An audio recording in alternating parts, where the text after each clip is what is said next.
Hello there and welcome to History for Lunatics. I'm so glad you're here tonight. Settle into whatever corner of the world you have chosen for yourself. Pull the blanket a little higher if the room is cool. Let the light stay low. And tonight, we're going to New York City in March of 1888, when winter arrived late, angry, and apparently determined to prove that the largest city in America was not nearly as powerful as it believed. What time is it where you are right now? Is it late enough that the streets outside have gone quiet? Are you listening from a bedroom, a couch, a desk after a long day, or somewhere far from New York where snow is only an occasional visitor? Tell me in the comments when you feel like it. I always enjoy seeing how far these stories travel and imagining all of us scattered across different rooms, listening together while the past slowly opens its doors. Before we step into the storm, if this kind of storytelling speaks to you, if you enjoy history that moves away from presidents and battlefields and instead follows ordinary people into the streets, homes, train cars, and small decisions that shape their lives, it would mean a great deal if you subscribed to the channel and gave the video a like. You do not have to do it immediately. Wait until the snow begins falling. Wait until something in the story makes you stop and picture yourself there. Then, if you are still with me, you will know what to do. Now, let us go back to Sunday evening, March 11th, 1888. New York did not know it was about to disappear. That may sound dramatic, but for the people who woke the following morning, it was almost literally true. Streets vanished beneath moving walls of snow. Doorways were sealed. Horse cars stopped where they stood. Elevated trains became useless iron cages hanging above white avenues. Telegraph poles snapped. Wires fell into tangled heaps, and the city that considered itself the centre of American business suddenly found that it could barely speak to the neighbourhood beside it, much less the rest of the country. Yet on Sunday afternoon, none of this seemed likely. The day had been wet rather than wintry. Rain fell across the city, making the cobblestones shine and turning the gutters into dark little rivers. New Yorkers carried umbrellas, lifted their skirts above the mud, complained about the damp and continued with their routines. March weather was unreliable, but that was hardly news. Anyone who had lived through a New York winter understood that the month could offer spring in the morning, January by supper, and something unpleasantly wet in between. The official forecast had not warned the city to expect a historic blizzard. The United States Signal Service, the federal agency then responsible for weather forecasting, expected the southern storm system to weaken or move out to sea.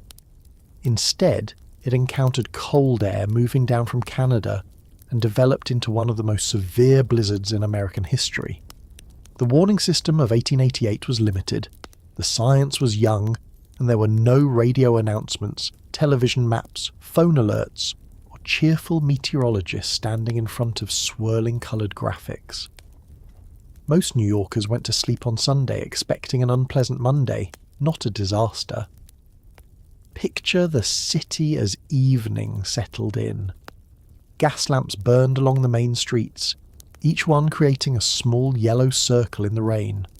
Horse-drawn carriages rolled through deepening puddles.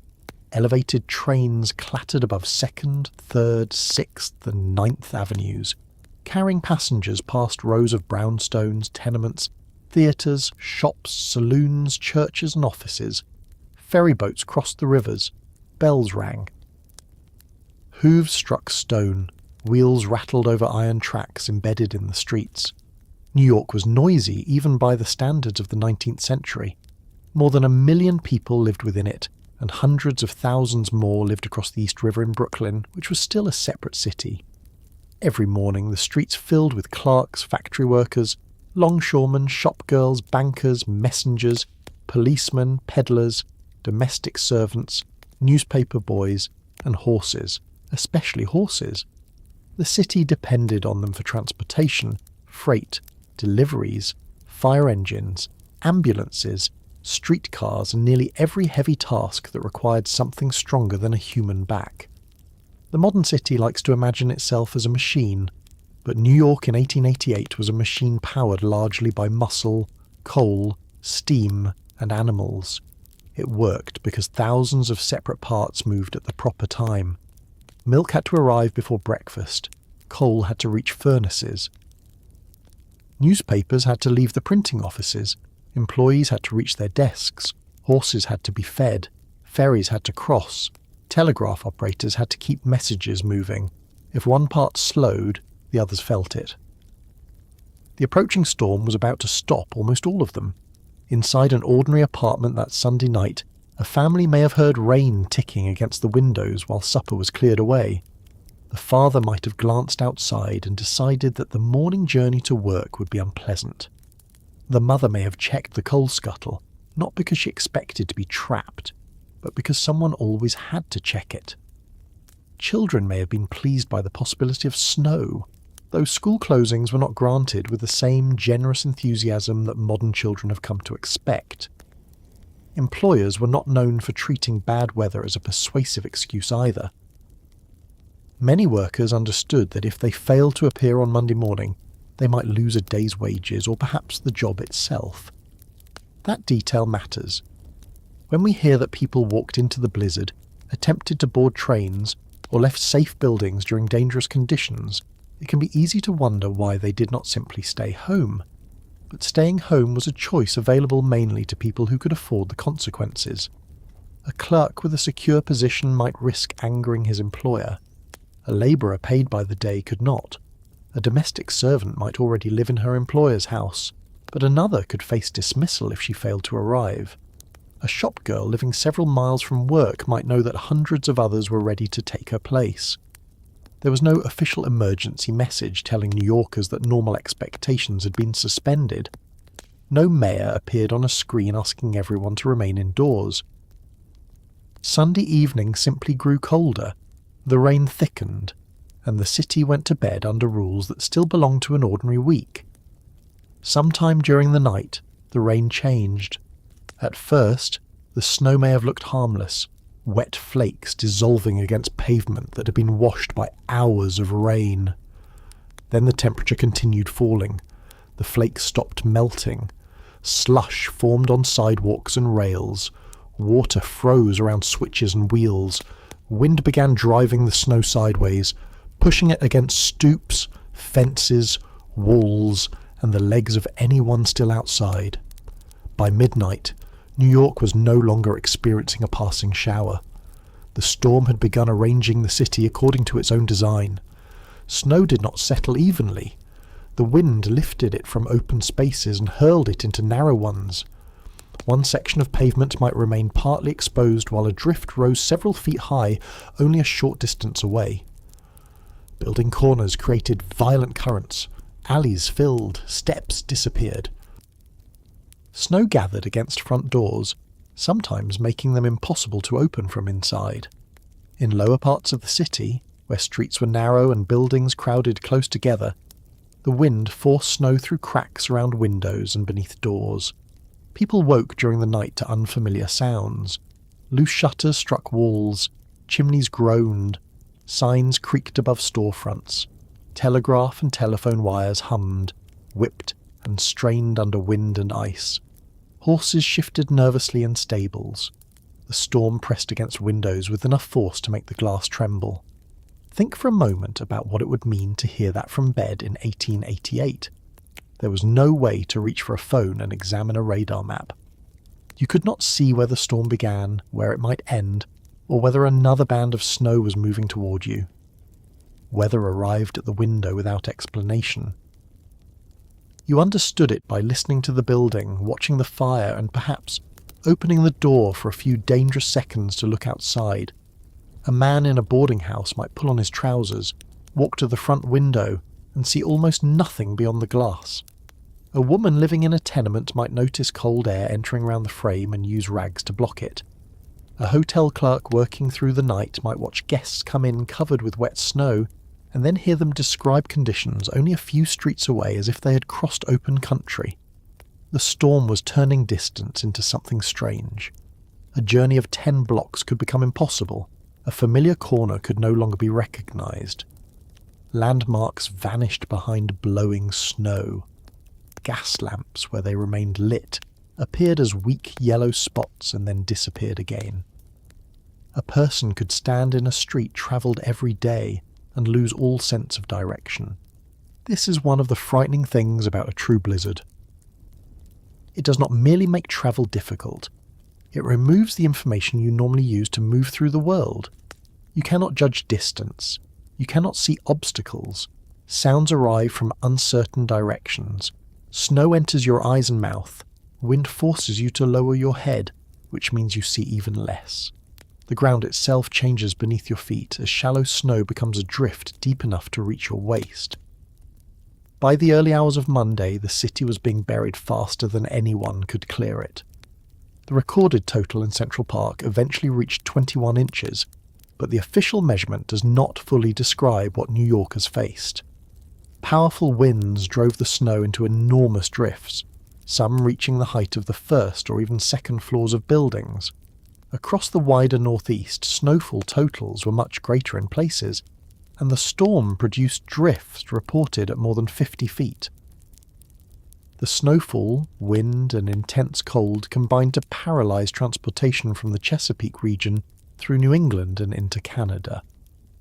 At around dawn, Monday attempted to begin. That sentence may sound odd, but Monday morning depended on thousands of people agreeing that the city was still operating. Alarm clocks rang, fires were stirred, coffee was prepared, workers dressed, shop owners considered opening, stable hands checked horses, conductors reported to elevated railway stations. Policemen began their shifts. Newspaper employees tried to gather information about a city they could no longer easily cross. Some people looked through the window and immediately understood that they should not leave. Others saw snow but assumed the usual systems would function. New York had endured storms before. Trains had run through snow. Horses had pulled carriages through difficult streets. Men with shovels had cleared entrances. The city was proud of its ability to continue, and pride can be useful until the moment it begins making decisions for you. A worker who remained home risked losing money. A businessman who stayed away risked missing an opportunity. A doctor might have patients waiting. A police officer could not simply decide that the streets looked unpleasant. Hotel employees had guests to serve. Bakers had ovens already working. Newspaper editors knew that the city would demand information precisely because the conditions were dangerous, so people stepped outside. Many regretted it almost immediately. The wind struck with enough force to turn breathing into work. Snow entered collars, sleeves, boots, and every opening in clothing. Umbrellas were useless and often destroyed within minutes. Men leaned forward and used canes to test the ground ahead. Women held skirts close to prevent the wind from catching them. People wrapped scarves around their mouths and moved from doorway to doorway, treating each entrance as a temporary harbour. Some streets were blocked by drifts so large that pedestrians climbed them. Others attempted to crawl beneath the wind. A person who fell could disappear from view, especially if the snow continued drifting over the body. There were accounts of people being discovered only because a hat, hand, or piece of clothing remained visible above the surface. The horses suffered as much as the humans, and often more. A horse pulling a streetcar might struggle until the snow reached its chest, then stop from exhaustion. Drivers unhitched animals and tried to lead them toward shelter. Some horses fell in the streets and could not rise. Others remained trapped with carriages behind them, exposed to wind and cold, while owners searched for help. The animal-powered city was losing its strength one horse at a time. Elevated trains seemed at first as though they might escape the worst of the snow, because their tracks stood above the streets. Instead, the system became one of the storm's most visible failures. Snow and ice clogged switches. Trains stalled. Passengers found themselves trapped in cars suspended over avenues where no reliable rescue could reach them. A collision occurred on the 3rd Avenue elevated line, after one train became stranded and another struck it, adding injury and panic to a morning already beyond control. The elevated railways had represented modern progress. They carried people above the congestion and filth of the streets. On ordinary days, their engines thundered past upper-floor windows and dropped soot onto the neighbourhoods below. During the blizzard, that symbol of speed became a line of motionless cars filled with cold passengers. At street level, horse-drawn cars stopped. Ferries struggled against wind and ice. Railroads approaching the city became blocked. Telegraph poles fell under the combined pressure of snow, wind, and tangled wires. Telephone service failed. Messages that had once crossed states in moments could not travel across town. The city was entering a form of isolation that seemed almost impossible in an age already proud of its communications technology. Newspaper reports later emphasized how thoroughly the blizzard cut communities off, while the storm's destruction of wires helped strengthen the movement to place communication lines underground. This is where the Great Blizzard of 1888 became more than a severe snowstorm. It revealed that New York's modern systems were fragile, because so much of them remained exposed. Transportation ran on tracks that could freeze or disappear. Communication depended on forests of poles carrying heavy webs of wire above the streets. Homes depended on regular deliveries of coal and food. Businesses depended on workers travelling long distances. Fire departments depended on horses.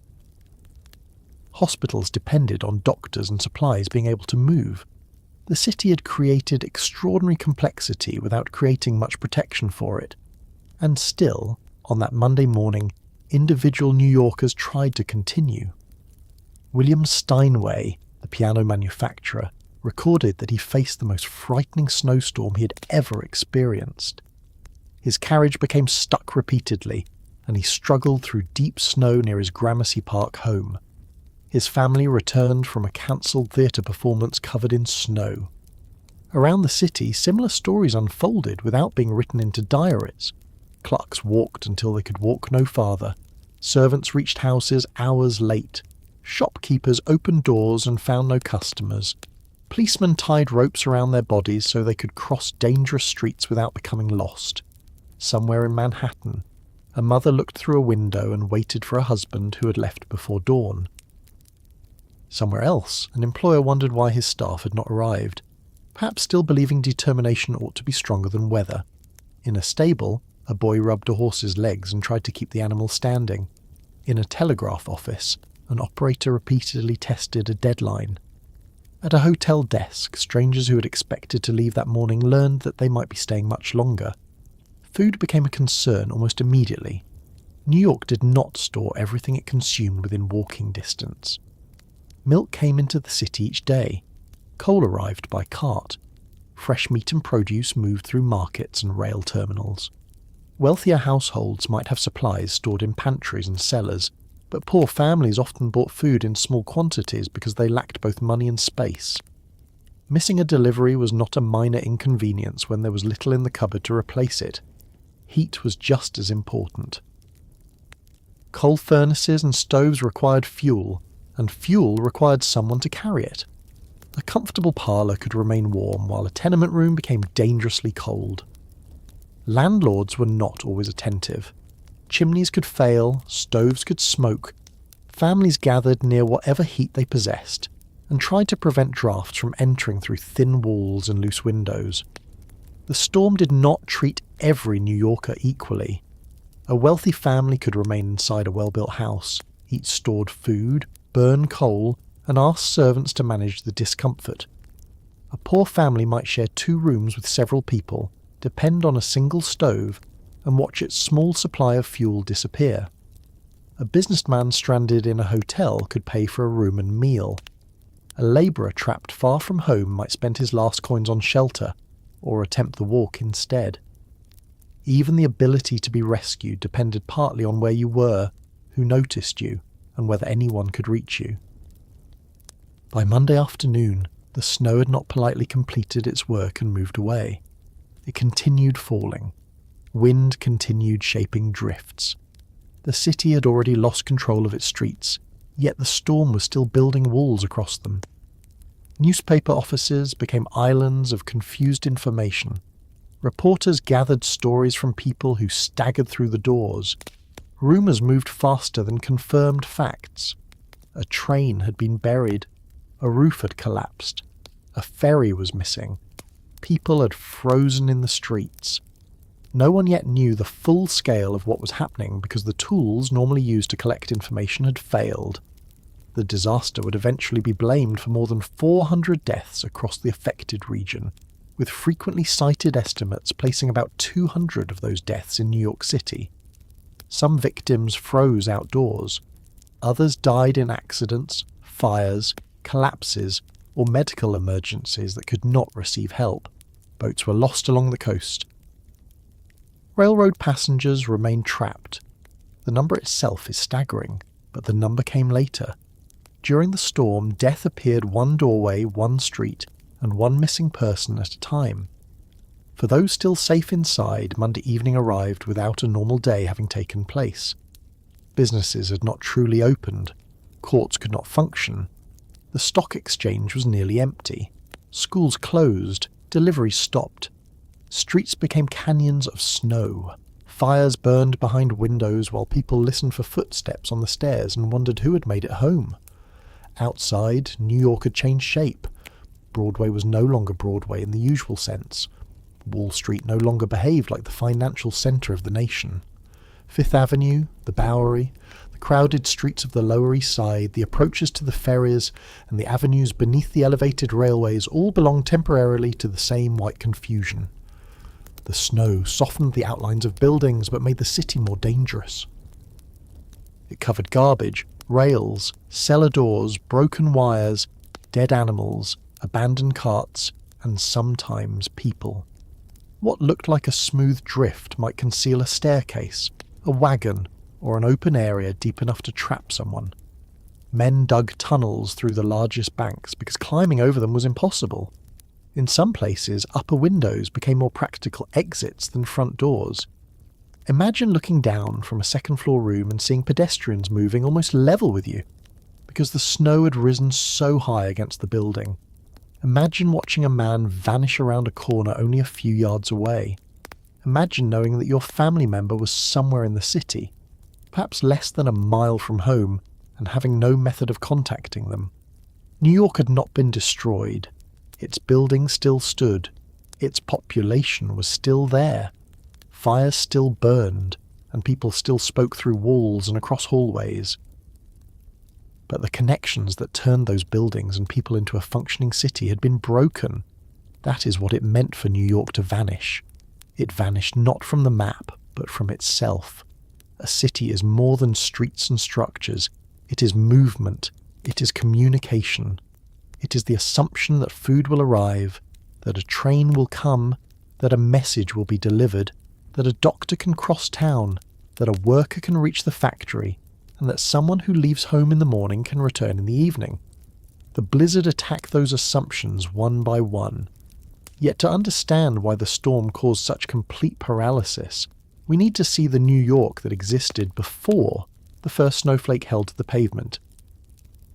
We need to walk its crowded avenues when the elevated trains were still running, stand beneath the wires that darkened the sky, follow the horses that powered its commerce, and meet a city so confident in its own progress that it had never seriously imagined a single night could bring nearly all of it to a stop. To understand why the snow brought New York so completely to its knees, you first have to see the city as it appeared before the storm arrived. Not as a helpless collection of wooden houses waiting for winter to pass, but as a crowded industrial metropolis that had spent the previous decades becoming faster, taller, louder, and increasingly convinced that modern technology had placed nature under reasonable control. By March of 1888, New York was the largest city in the United States. More than 1 million people lived within its boundaries, while Brooklyn, still an independent city across the East River, had become one of the largest urban centres in the country on its own. Together with nearby communities in New Jersey, Queens and the Bronx, the harbour region formed an enormous concentration of people, factories, warehouses, offices, rail terminals, markets, theatres, churches, saloons, hotels, and homes. The population had grown so quickly that New Yorkers could watch entire neighborhoods appear during a single generation. The city had become a place where growth itself felt permanent. Walk through Lower Manhattan on an ordinary weekday morning, and the first thing you would notice would be the movement. People came in from every direction. Ferry boats crossed the Hudson and East Rivers, carrying commuters, wagons, parcels, and livestock. Trains entered terminals on the edges of the city. Horse-drawn streetcars moved along iron rails at street level. Omnibuses collected passengers from curbs. Private carriages carried wealthy families and businessmen. Delivery wagons stopped in front of stores while drivers shouted at one another to clear the way. Above all of this, steam-powered elevated trains ran along iron structures over several of Manhattan's busiest avenues. Locomotives pulled wooden passenger cars high above the traffic, sending smoke and cinders downward and producing a noise that could interrupt conversation inside nearby buildings. The elevated lines were dirty, dark, and unpopular with many of the people who lived beneath them, but they were also fast. For thousands of workers, they made it possible to live farther from the commercial districts and still reach an office, shop, or factory each morning. By the 1880s, elevated railways had become a dominant part of the city's public transportation system. There was no underground subway. That idea had been discussed, argued over, rejected, revived, and buried under the usual combination of money, politics, engineering problems, and powerful men who preferred that the city continue using the systems they already controlled. New Yorkers travelled above the streets or directly through them. The thought that transportation should be placed underground still seemed expensive and unnecessary to many people. The elevated railways were visible proof that the city had found another answer, and they looked impressive.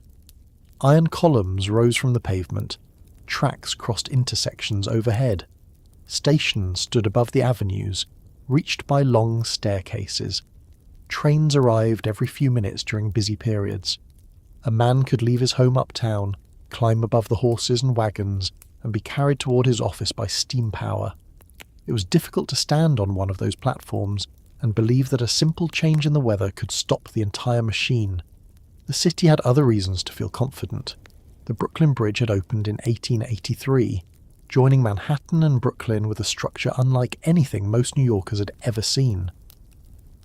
Its stone towers rose above the East River, and its steel cables seemed to demonstrate that modern engineering could overcome distance, water, wind, and almost any objection raised by cautious people. Pedestrians, carriages, and railway traffic crossed between the two cities without waiting for ferries. The bridge was only 5 years old when the blizzard came, and it had already become both a practical route and a symbol of what New York believed about itself. The Statue of Liberty had been dedicated in 1886. Electric light had begun appearing in parts of Lower Manhattan after Thomas Edison's Pearl Street generating station opened in 1882. Telegraph offices sent messages across the country. Telephones were entering businesses and wealthy homes.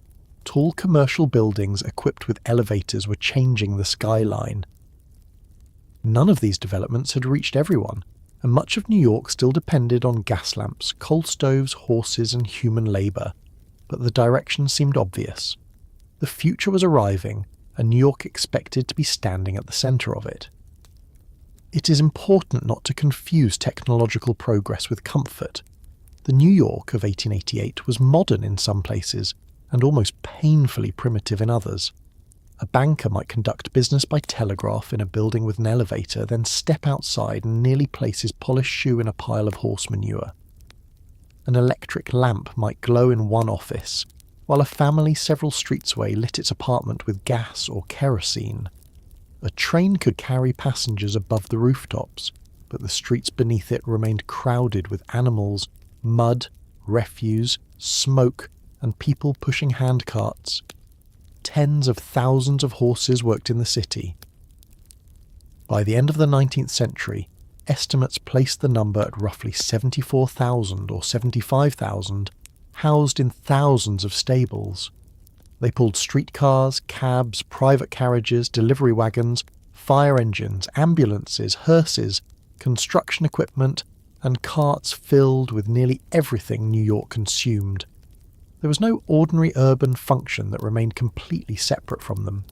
Even the elevated trains depended indirectly on horses, because passengers, workers, coal, food, and freight still had to reach the stations and businesses below. A city filled with that many horses carried a constant smell. Stables produced heat, noise, urine, manure, flies, and piles of hay. Street sweepers and cart drivers tried to remove the waste, but the supply never stopped. Rain turned the streets into a mixture of mud and animal filth. Dry weather raised dust into the air. Snow could briefly cover everything in clean white, which may have been one reason New Yorkers occasionally welcomed the first snowfall before remembering what happened when it melted. The horses also had limits. They needed food, water, rest, shelter, and care. They became frightened. They slipped on ice. They weakened in deep snow. A steam engine could look like the source of the city's power, but a great deal of New York still moved only because an animal agreed or was forced to continue pulling. There is something worth noticing in that arrangement. The city considered itself mechanical, yet much of its machinery still had a heartbeat. When winter made the streets impassable, New York could not simply replace exhausted horses with another form of transportation. The horses were the transportation. Ordinary snowfall was manageable because the city had learned to adapt its daily routines. Horse-drawn ploughs could push snow from important streets. Men with shovels cleared sidewalks and entrances. Carts collected snow and carried it toward the rivers. Street railway companies attempted to keep tracks open, sometimes using special ploughs or sending workers ahead of the cars. Property owners were expected to deal with the pavement in front of their buildings, though expectations and actual behaviour did not always meet. This worked reasonably well when the snow was light, the wind was limited, and the horses could remain on their feet. It was slow and uneven, but New York was accustomed to slow and uneven municipal service. The most important routes received attention first. Wealthy and commercial districts tended to be cleared before poorer side streets. Piles created by ploughs could block crossings and bury sections of sidewalk. Removing snow was not a matter of sending a fleet of powerful machines across a computerized map. It was a physical campaign conducted with animals, wooden or metal blades, shovels, carts, and thousands of tired arms. Most winters did not require anything more advanced. That was the dangerous lesson the city had learned. Snow had fallen before, and New York had continued. Streets became difficult, trains ran late, and workers arrived complaining about wet boots, but business resumed. A storm might inconvenience the city without threatening the idea of the city itself. Imagine an employer looking through an office window after 6 inches of snow and seeing clerks arrive one after another, brushing white powder from their coats. The trains were delayed, but they came. The streetcars moved slowly, but they moved. Deliveries appeared by noon instead of breakfast. By the following day, the main routes had been beaten into dirty paths, and everyone congratulated themselves on having endured another winter interruption. Each successful recovery strengthened the assumption that the next storm would behave in roughly the same way.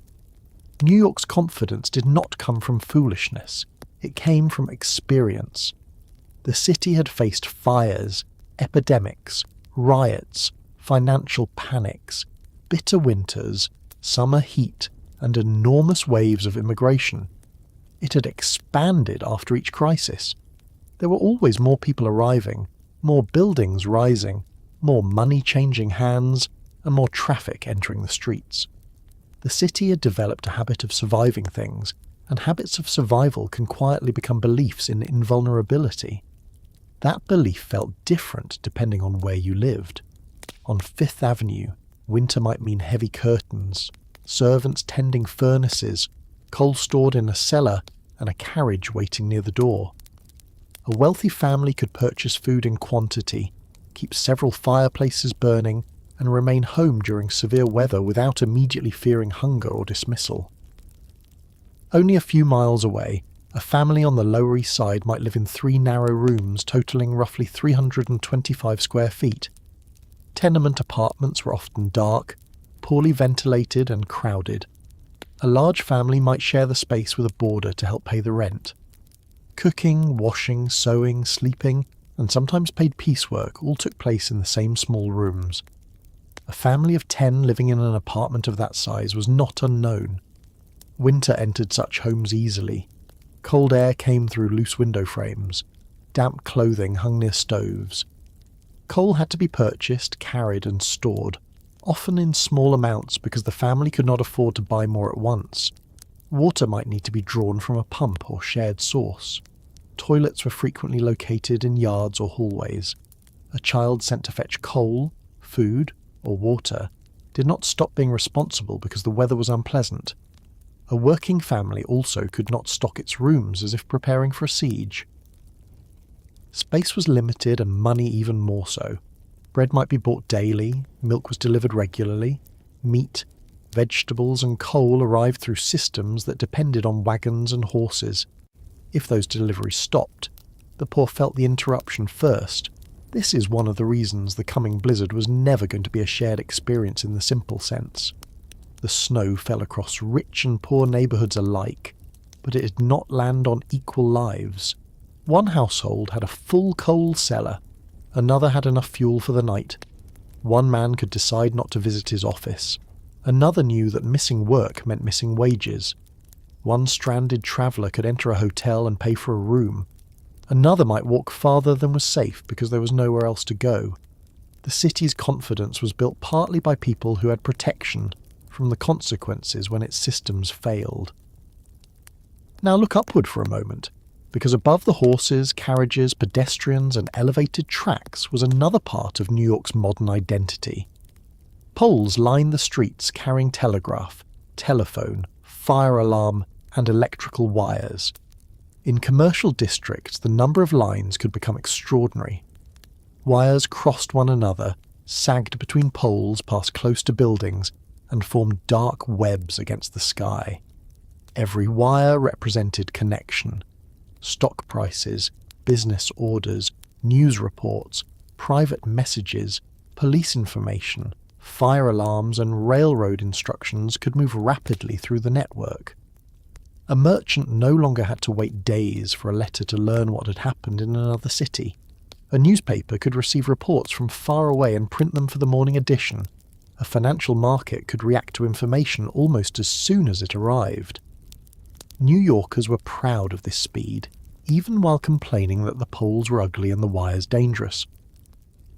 The weakness was visible to anyone who looked at them during bad weather. The entire network was hanging in the air. Ice could gather on the lines. Wind could pull at them. A single falling pole could drag others down with it. Tangled wires could block roads, injure pedestrians, interrupt alarms, and isolate large sections of the city.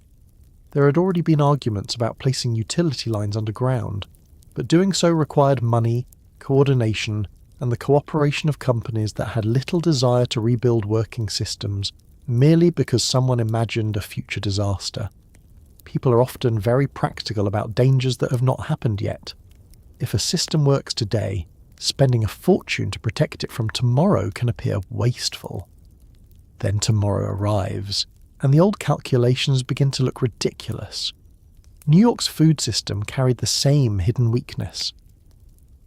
The city appeared full of food because markets, shops, pushcarts, bakeries, restaurants and hotel kitchens operated constantly. But much of what people saw had arrived recently. Milk came from outside the crowded centre.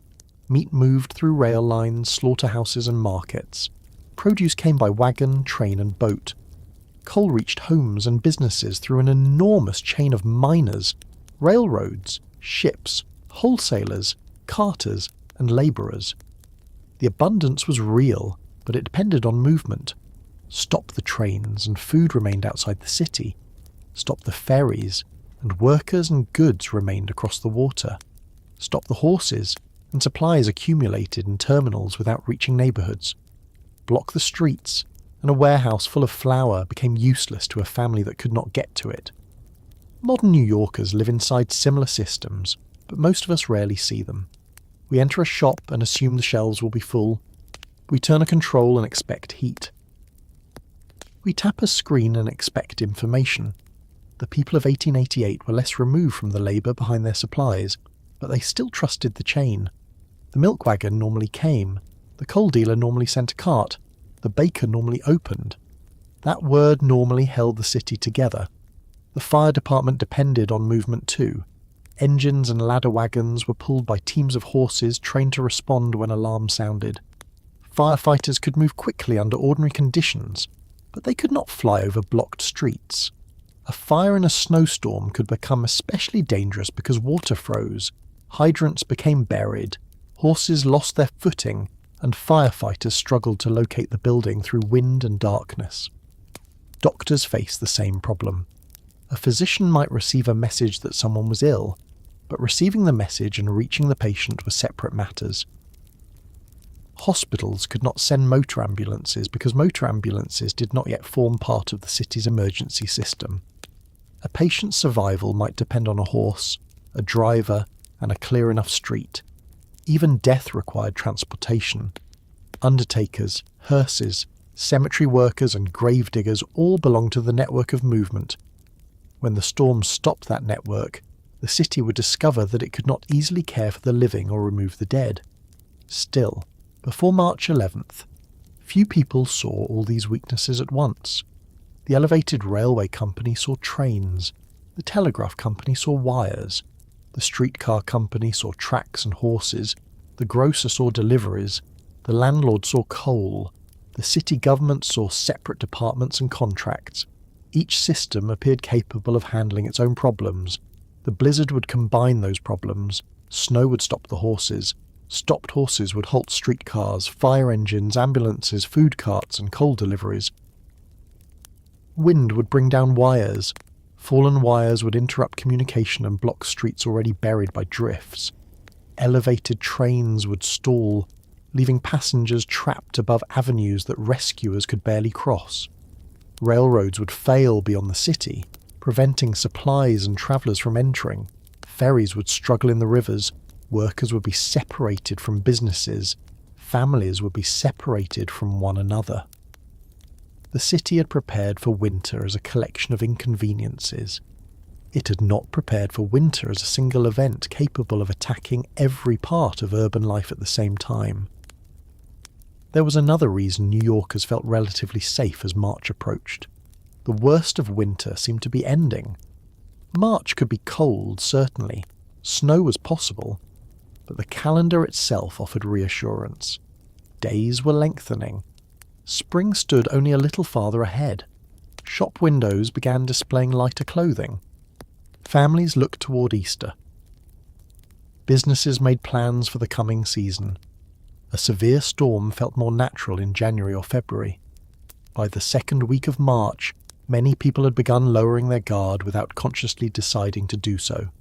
Sunday, March 11th, did not begin with the appearance of a great blizzard. It began with rain. That detail would matter. Rain did not encourage emergency preparation. It encouraged umbrellas. It made streets wet and unpleasant. But New York understood wet streets. Churchgoers returned home with damp coats. Carriage wheels sent water toward the sidewalks. Horses lowered their heads. People complained that March could not decide what kind of month it wanted to be. The Federal Signal Service tracked a storm moving along the coast, but weather forecasting remained an uncertain young science. Observations came from scattered stations and travelled by telegraph. Forecasters could examine air pressure, temperature, wind direction, and previous storm behaviour, but they had no satellites and no view of the entire atmosphere. A storm could strengthen, turn, or collide with cold air in ways that became clear only after the consequences had begun. The city did not receive a warning equal to what was coming. There were no emergency broadcasts. No radio announcer repeated instructions every few minutes. No message appeared in every home. Newspapers carried forecasts, but a forecast was something read beside shipping news, advertisements, political reports, and market prices. Even a person who noticed it had to decide how seriously to take it. Most people made no unusual preparations. Hotels did not fill their rooms in expectation of stranded travellers. Employers did not tell workers to remain home on Monday. Railway companies did not suspend service and place rescue crews at every station. Families did not rush to purchase several days of food and coal. Telegraph companies did not remove their wires from the sky overnight. Horses remained in their normal stables. Trains followed their schedules. The city continued because continuing was what New York did. By Sunday afternoon, the rain grew heavier. Water moved along the gutters and gathered in depressions between cobblestones. The air began to change, though not everyone noticed. A colder current entered the city. Shopkeepers watched fewer customers pass. Families returned from church and closed their doors against the damp. Servants shook water from cloaks in entrance halls. Men in saloons glanced through fogged windows and discussed business, politics, sports, and perhaps the weather for a few seconds before returning to matters that seemed more important. The elevated train still passed overhead. Horse cars still moved along their rails. Messages still travelled through the wires. Ferries still crossed the rivers. Coal still burned in furnaces. Bread still stood on bakery shelves, and milk wagons were expected the next morning. Every system remained in place, and because it remained in place, almost no one understood how quickly all of it could disappear. Toward evening, the temperature continued falling. The rain struck windows with a sharper sound. Stable hands finished feeding horses that would be expected to work before sunrise. Conductors prepared for another Monday of crowded cars. Clerks arranged clothing for the morning. Mothers considered whether children would need heavier coats. Men calculated how long the journey downtown might take in bad weather and decided to leave a little earlier. New York went to bed believing Monday would be wet, cold, and inconvenient. Outside, the rain was beginning to thicken, and somewhere above the city, warm coastal air was meeting a mass of cold air moving down from the north. The streets were still visible, the tracks were still open. The poles still stood, but the storm that would test every confident assumption New York had made about itself was already closing in. Sunday, March 11th, 1888, began without any clear reason for New Yorkers to fear the weather. The sky was grey, the streets were wet, and the air carried the kind of damp cold that made people complain without changing their plans. It was not warm enough to feel like spring, but it did not feel like the beginning of one of the deadliest winter storms in American history either. Rain had been falling across the region, and the city treated it as another unpleasant March Sunday, a day for umbrellas, muddy boots, delayed carriages, and wet coats hanging near stoves. New York had endured a mild winter by the standards of the period. There had been cold days and snowfall, but nothing that prepared people for what was forming beyond the city. March had already encouraged the usual hope that winter was nearly finished. The days were growing longer. The worst cold was expected to remain behind in January and February.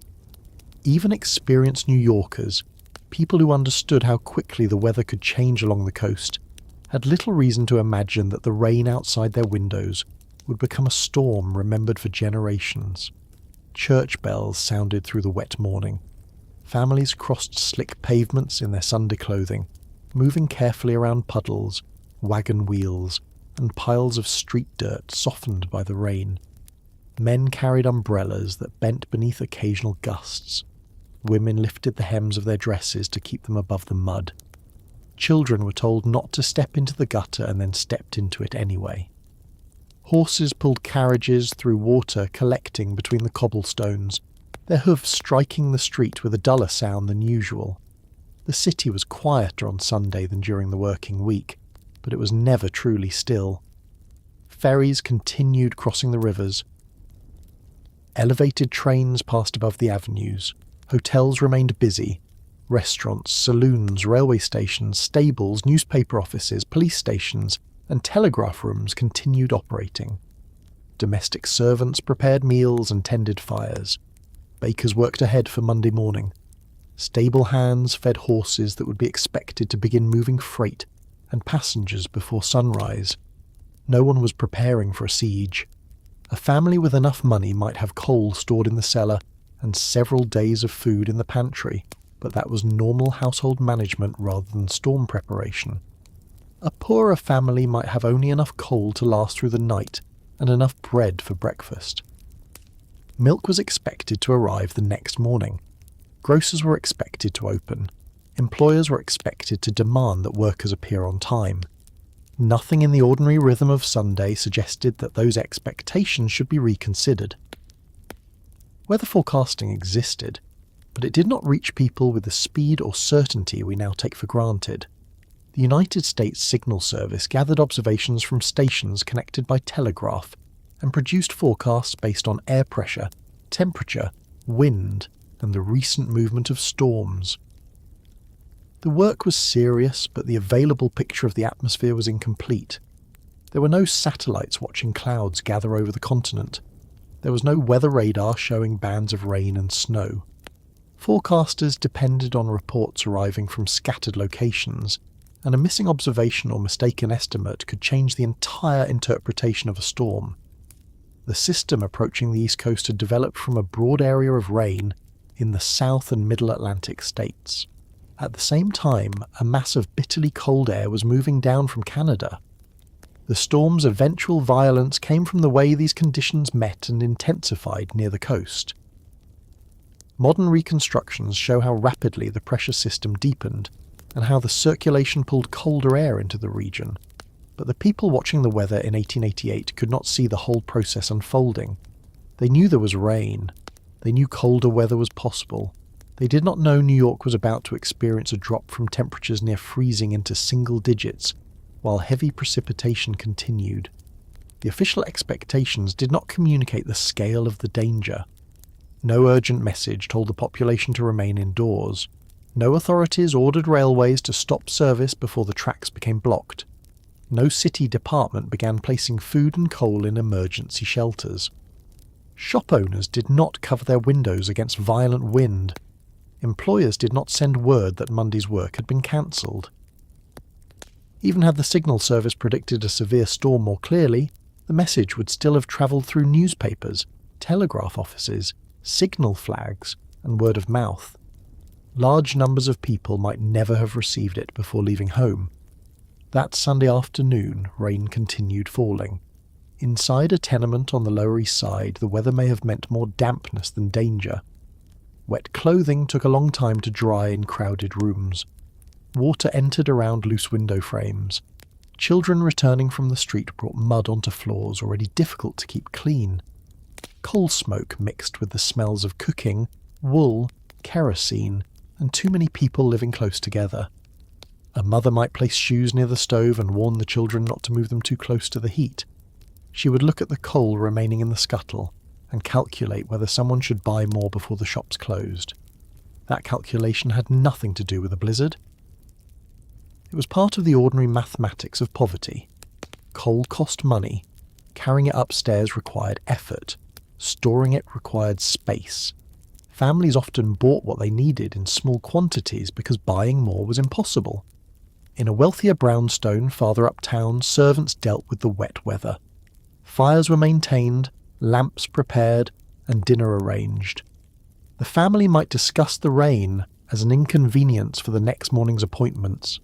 A carriage could still be ordered. The elevated railway could still carry a businessman downtown. Roads might be muddy, but New York did not stop for mud. The difference between those two homes would become important before the following day was over. Both would be surrounded by snow, but one had thicker walls, more fuel, stored food, servants, and money. The other depended more heavily on daily wages and daily deliveries. Weather could be shared across the city without its consequences ever becoming equal.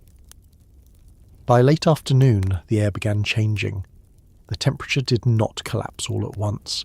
It fell gradually enough that many people noticed only that the rain felt sharper against their faces. Wind pushed drops beneath umbrellas. Water on iron railings became painfully cold to the touch. Stable yards grew slick. Drivers pulled collars higher and urged horses home. There may have been a few moments when the rain seemed mixed with something harder.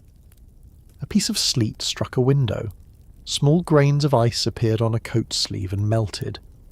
Most people would not have treated this as remarkable. March rain often carried sleet, and sleet did not necessarily mean that a major snowstorm was coming. Shopkeepers began closing for the evening. Metal shutters were pulled into place. Cash was counted. Floors were swept. Delivery boys hurried through the rain with final parcels. People who had spent the afternoon visiting relatives or friends started home, preferring to finish their journeys before the weather grew worse. The city remained connected. A telegram entered one office and emerged at another.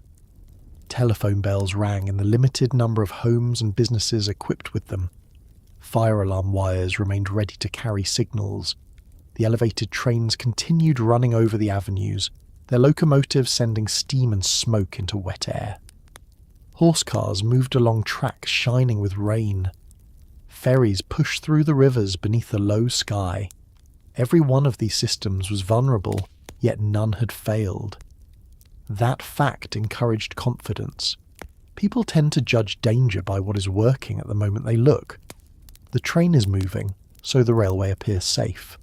The lamp is burning, so the electrical or gas system appears secure. The telegram arrives, so the wires seem dependable.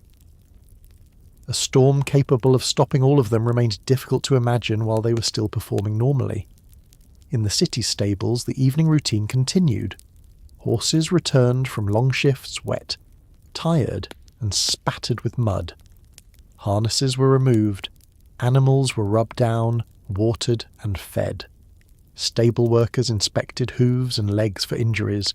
Street railway companies needed their teams ready before dawn, and delivery businesses expected wagons to leave on schedule. Those horses were among the most important workers in New York, though they had no choice in the matter. They moved food, coal, milk, passengers, mail, fire engines, ambulances, and nearly every heavy object that crossed the city. Steam trains could bring goods to a terminal, but horses carried them from the terminal to individual neighbourhoods. A warehouse could be full, while families went hungry if the wagons did not move. The men preparing the animals that Sunday evening had seen horses work in snow before. They knew which teams were strongest, and which streets became difficult during winter weather. Some companies owned ploughs or equipment designed to clear tracks. A few inches of snow would slow operations but not end them. The possibility that horses might face drifts higher than their bodies did not belong to the evening's calculations. At Grand Central Depot and other railway facilities, workers followed timetables. Trains arrived, carrying passengers who had travelled through rain farther south. Others departed toward communities where the weather had already begun turning colder. Conductors, engineers, brakemen, switchmen, and telegraph operators worked according to systems designed to keep traffic moving in darkness and poor visibility. Railroad travel in 1888 carried real risks even in good weather. Signals were less advanced, brakes less reliable, and communication more limited than they would become later. Yet railways represented speed, organisation, and modern control. The men running them believed in schedules because schedules were the basis of the business. Delays could be corrected, snow could be cleared, a stopped train could be helped by another locomotive. The approaching blizzard would challenge every part of that confidence at once. As darkness came, the rain intensified. The streets reflected gaslight in broken yellow streaks. Water ran down steps and gathered near basement entrances. The wind pressed against signs hanging above shops and moved loose rubbish through the gutters. Pedestrians leaned forward and looked mainly at the ground ahead of them. A hotel lobby offered warmth, dry carpets, and the steady movement of travellers arriving with dripping umbrellas. Clerks assigned rooms. Porters carried luggage. Guests asked about train times for Monday morning. Someone might have complained that the weather would spoil an appointment. Someone else may have joked that the rain should at least wash the streets. Nothing ages more strangely than a joke made just before a disaster. In police stations, officers prepared for the night watch. Bad weather usually meant additional problems, fallen signs, injured horses, street fights moving indoors, fires caused by poorly managed stoves, and people seeking shelter where they were not welcome. Patrolmen wore heavy coats, but those coats were not designed for hours inside a blizzard. They had no radios. Once an officer left the station, communication depended on alarm boxes, messengers, or physically returning. Firehouses remained ready. Horses stood in stalls near engines and ladder wagons. When an alarm sounded, mechanisms could release the animals, allowing them to move toward their harnesses while firefighters descended from sleeping quarters. It was an impressive system, fast by 19th century standards. It still required clear enough streets for hooves and wheels. Hospitals, doctors, midwives and undertakers also continued their work. Babies were born during storms. Illness did not wait for good weather. People suffered injuries, infections, heart attacks, and complications of diseases that modern medicine could often treat more effectively. A physician called to a home might travel by carriage, streetcar, elevated train, or on foot. Every option depended on movement through the city. Sunday evening was therefore not merely the quiet period before Monday. It was the time when thousands of people unknowingly placed themselves where the blizzard would find them. Railway workers reported for night duty. Hotel guests went to bed expecting to depart in the morning. Sailors remained aboard vessels in the harbour and along the coast. Telegraph operators took their seats. Policemen began patrols. Stable hands prepared animals. Families allowed coal fires to burn at the usual rate, because no one had told them to conserve fuel. The storm had not yet closed the city, but it was already deciding who would be indoors and who would be exposed when conditions became impossible. Around dinner tables, the weather entered conversation briefly. A father might say the temperature was falling. Someone who had just come in could report that sleet was mixed with the rain. A child might ask whether there would be enough snow for sledding. The answer would probably be uncertain. Adults had work in the morning and little patience for a long discussion about snow that had not yet arrived. Meals ended. Dishes were washed. Lamps were lowered. Families prepared for bed. Clothing for Monday was laid out. Alarm clocks were set where households owned them. In other homes, people depended on habit, factory whistles, church bells, or someone rising first to wake the others. Consider how ordinary that last preparation was. A man placed his boots beside the bed because he expected to wear them to work. A woman prepared breakfast ingredients because she expected the milkman and baker to come. A servant checked the front hall because she expected callers or deliverers. A driver slept near a stable because he expected to harness his team before sunrise. The entire city made plans based on the assumption that morning would resemble previous mornings. Outside, the atmosphere was moving in another direction. Cold air pressed southward and westward around the strengthening coastal storm. The wind shifted. Rainwater on exposed surfaces began freezing. Railway switches, already wet, became increasingly vulnerable as temperatures fell. Telegraph and telephone wires collected moisture. Roofs, steps, and pavements developed thin layers of ice beneath what would later become snow. This hidden ice would create some of the storm's earliest dangers. A person stepping outside might see wet pavement and discover it had become slick. A horse could lose its footing before deep snow appeared. A switch that moved correctly in the evening could freeze during the night. Snow falling afterward would conceal the ice and make every surface more uncertain. The rain also ensured that the coming snow would not land on a dry, easily cleared street. It fell onto water and slush. As the temperature dropped, the base hardened. Wheels and hooves compressed the mixture into ridges. Rails became packed with frozen material. Removing snow would mean dealing with ice beneath it, while new snow continued arriving faster than workers could move it. The city's weather observers watched instruments and recorded the changes. Barometers showed pressure falling. Thermometers confirmed colder air. Wind measurements indicated increasing force. Reports from other locations suggested that conditions across the region were worsening.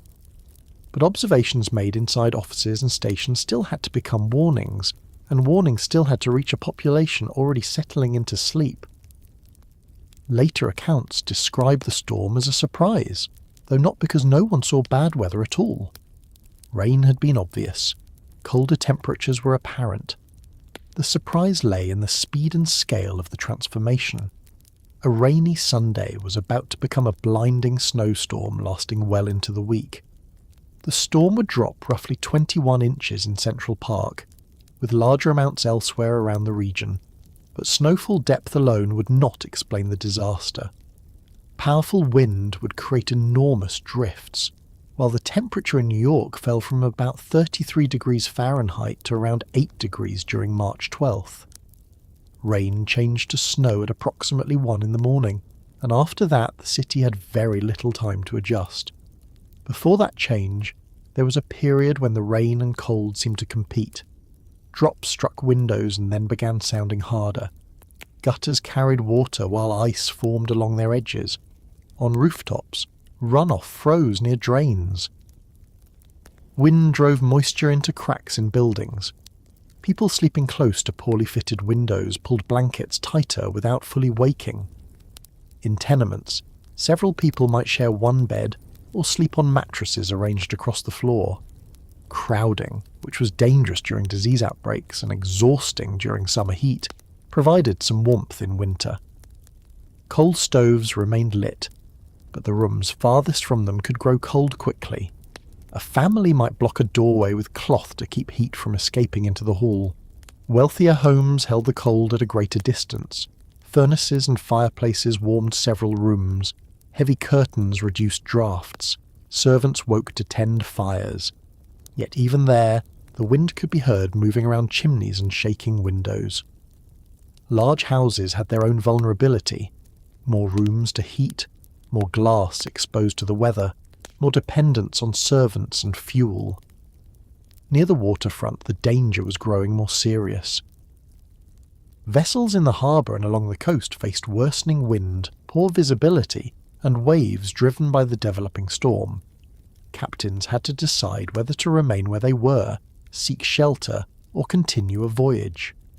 Information about conditions farther along the route was limited. A ship that delayed might lose money. One that continued might lose much more. The Great Blizzard would eventually wreck or ground more than 200 vessels along the coast, and kill at least 100 sailors. On Sunday evening, those deaths were still only possibilities hidden inside decisions being made by men studying the wind, the water, and the limited reports available to them. Farther inland, snow had already begun in some places. In the Albany area, light snow started during Sunday afternoon and accumulated before midnight, then intensified sharply overnight.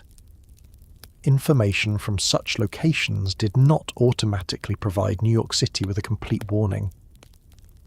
Weather could vary over distance, and a storm affecting upstate New York did not always strike Manhattan with the same force. Still, the larger region was beginning to close around the city. Near midnight, some New Yorkers were still outside. Workers leaving late shifts hurried towards streetcars and elevated stations. Restaurant employees cleaned kitchens. Newspaper workers prepared Monday editions. Telegraph messengers carried final dispatches. Police officers moved between pools of gaslight. Drivers tried to finish their routes before the roads worsened. The rain stung exposed skin. Wind caught hats and forced people to turn their faces away.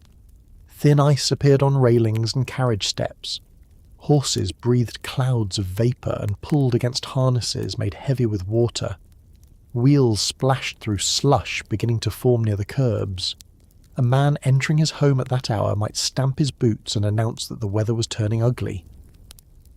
He might advise the household to expect snow by morning. Then he would remove his wet coat, stand near the stove, and speak as though ugliness were the full extent of the problem. There was still no dramatic boundary announcing that ordinary weather had ended. The city did not hear a single sound marking the arrival of the blizzard. There was no explosion, no alarm, no sudden darkness across every street. The change happened in millions of small impacts against roofs and windows. A raindrop became sleet. sleet became a wet flake. One flake remained on a ledge instead of melting. Another joined it. Shortly after midnight, the snow began taking control. At first, it mixed with rain and disappeared into the shining streets. Then the colder air deepened. Flakes held their shape. Slush spread across tracks. White patches formed along steps and rooftops. Wind lifted the new snow almost as soon as it landed, carrying it sideways through the streets. The transformation accelerated. A pavement that had been black and wet became grey, then white. Horsecar rails filled. Building entrances collected narrow drifts. Snow gathered against every obstacle. Stoops, barrels, carts, fences, lampposts, station stairs, and the legs of horses still working through the night. People who had gone to bed during rain woke briefly to the sound of the wind and assumed they were hearing more rain. Those who looked outside saw snow moving almost horizontally through the light of the gas lamps. It was difficult to judge how much had fallen because the wind refused to leave it level. One windowsill remained nearly bare while a corner below filled rapidly. The storm was no longer approaching New York. It had arrived. Still, much of the city slept. Milk dealers expected wagons to leave soon. Bakers prepared bread. Railway crews waited for morning traffic. Workers rested before journeys they still intended to make. Employers assumed desks, counters, workshops, and factories would open. Families believed the city would clear the streets because the city always found a way to continue. By the time they woke, the familiar routes between home and work would be disappearing beneath the snow. Trains would begin moving passengers into conditions that made returning nearly impossible. Horses would struggle until they could no longer pull. Wires would fall, signals would fail, and people who stepped outside expecting a difficult commute would find themselves fighting simply to cross the next street. Monday morning did not arrive gently. It forced itself against the windows, rattled doors in their frames, and woke New Yorkers with a sound many of them had never heard inside the city. The wind did not simply blow along the streets. It struck buildings, changed direction at corners, rushed through narrow gaps, and carried so much snow that the air outside appeared solid. Anyone who looked through a window before sunrise saw almost nothing beyond the glass except white movement and the faint glow of a lamp struggling somewhere across the street. The rain had turned to snow shortly after midnight. During the hours when most of New York slept, the temperature fell rapidly, wet streets froze, and snow began gathering on top of the ice. By dawn, drifts had already blocked many roads, buried railway tracks, and piled against doors and basement windows. The official snowfall in Central Park would eventually reach roughly 21 inches, but measurements taken on open ground could not describe the walls formed by the wind. Snow collected 10, 15, and in some places 20 feet deep between buildings and around obstacles. One side of a street might remain partly exposed while the opposite sidewalk disappeared beneath a drift reaching towards second-floor windows. Inside, thousands of homes, alarm clocks rang and people began preparing for work. That may be the most important fact about Monday morning. New York did not wake up knowing that it had stopped. It woke up expecting to continue. A clerk living near Harlem might wash, dress, eat quickly, and pull on his heaviest coat. A shop girl on the Lower East Side might wrap a scarf around her head and wonder whether the streetcar would be late. A labourer paid by the day might look through the window, understand that the weather was dangerous, and leave anyway, because remaining home meant earning nothing. Policemen, railway employees, telegraph operators, bakers, servants, hotel workers, and newspaper men all had reasons to believe they were expected to appear. There was no citywide order suspending business. There was no reliable method of telling the population that transportation had already begun failing. The telegraph and telephone systems were breaking apart, and the newspapers that might have carried warnings could not be delivered through streets that their own reporters could barely cross. The information needed to convince people to stay inside disappeared at almost the same moment it became most necessary. So doors opened. Some opened only a few inches before meeting packed snow. Families pushed from inside with shoulders, shovels, boards, or anything that could break the drift. In buildings where the front entrance faced the wind, the snow had piled so deeply that residents used rear doors or climbed through windows. Men who managed to clear a path often watched it begin filling again before they had reached the sidewalk. The first step outside revealed what the window had hidden. Snow struck the face hard enough to hurt. It entered the eyes, nose, mouth, collar, sleeves, and boots.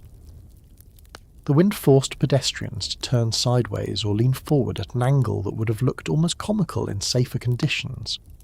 A person could see the nearest doorway, lose sight of it seconds later, and become uncertain whether he had crossed half a block or only a few yards. Street signs disappeared behind blowing snow. Familiar shops could not be recognised. Gas lamps, where they remained burning, produced small yellow stains in the whiteness. The lines of the pavement were gone. Curbs, cellar steps, gutters, rail tracks and holes were hidden beneath the same surface. Every step became an experiment. New Yorkers were accustomed to crowded streets, and the absence of normal traffic made the morning more disturbing. There should have been the sound of wheels, hooves, bells, engines, vendors, and men shouting for room. Instead, the wind controlled nearly everything that could be heard. Occasionally a horse struggled into view, pulling a wagon that moved a few feet before stopping. A pedestrian appeared, bent nearly double, then vanished behind the next burst of snow. The horse-car companies attempted to begin service. Teams were harnessed, drivers reported where they could, and cars moved out onto rails already packed with ice and snow. The effort did not last. Horses strained until their legs sank deep into the drifts. Wheels froze against tracks. Cars became stuck at intersections and could not be pushed forward or pulled back. Drivers unhitched teams and led the animals toward shelter, leaving the cars where they stood. By the middle of the morning, abandoned horse cars had become part of the landscape. Snow gathered on roofs and platforms. Some disappeared almost entirely. Others remained visible as dark shapes around which larger drifts formed. In Printing House Square, a contemporary newspaper account later described the extraordinary emptiness of the afternoon. 2 abandoned horse cars, a policeman standing deep in snow, and a few boys were almost the only signs of movement. Milk wagons did not arrive. Bakers could not complete deliveries. Butchers, grocers, coal dealers, and newspaper carriers faced the same blocked streets. Monday followed Sunday, a day when many families had already used part of what remained in their cupboards, and now the daily supply system failed before breakfast. Contemporary reporting noted the absence of milk carts, butcher wagons, grocery boys, and bread carriers across large areas of the city. A child waiting beside an empty pitcher did not need an explanation of urban infrastructure. The milkman had not come. That was enough. Employers who reached their businesses found empty rooms. Some stood at doors and watched for workers who never appeared.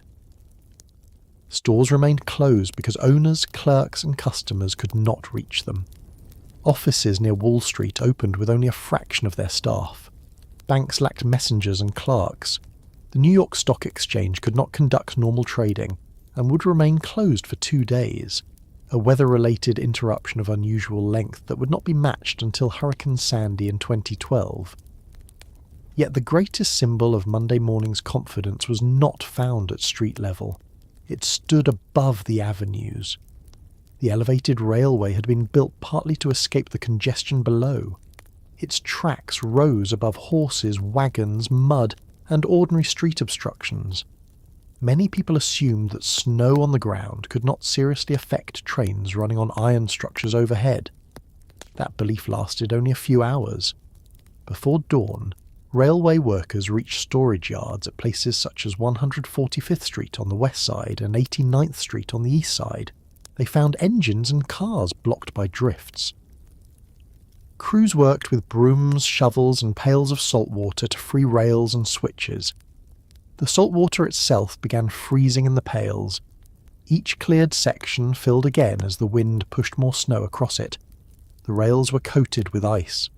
Locomotive wheels struggled for grip. Brakes became less reliable. Switches froze into position and could not be moved without men working directly beside them. Engineers could see less than a block ahead, and sometimes much less. Curves and grades that presented no serious problem in ordinary weather became dangerous because a train might not climb, stop, or turn as expected. Service began irregularly. That irregularity made the situation worse. Passengers reached stations and found crowded platforms. A train might not appear for half an hour. When one finally arrived, it was already packed. People waited in the open wind, pressing close to station walls for protection. Some ticket agents continued selling fares because they had not yet received permission to stop. Travellers paid their 5 cents, climbed the stairs, and discovered that the railway no longer knew when or whether another train would come. On the 9th Avenue line, some trains moved with partial regularity during the early morning, allowing a limited number of passengers to reach downtown. By 9 o'clock, platforms farther uptown were crowded. Trains arrived filled so tightly that people waiting at later stations could not enter. Contemporary reports said that some cars were loaded until their bodies pressed downward and wheel flanges grated against the floors. By noon, service on the line was largely suspended. The 6th Avenue line failed earlier. Its curves, heavy demand, and growing blockades created a line of trains unable to move. Shortly after 10 o'clock, passengers at 23rd Street learned that traffic was blocked southward as far as Chambers Street. Some left the cars and attempted to continue on foot, stepping from a transport system that had failed above the streets into a storm that had already defeated the streets below. One reporter from The Sun boarded a downtown train on 6th Avenue after 8 in the morning.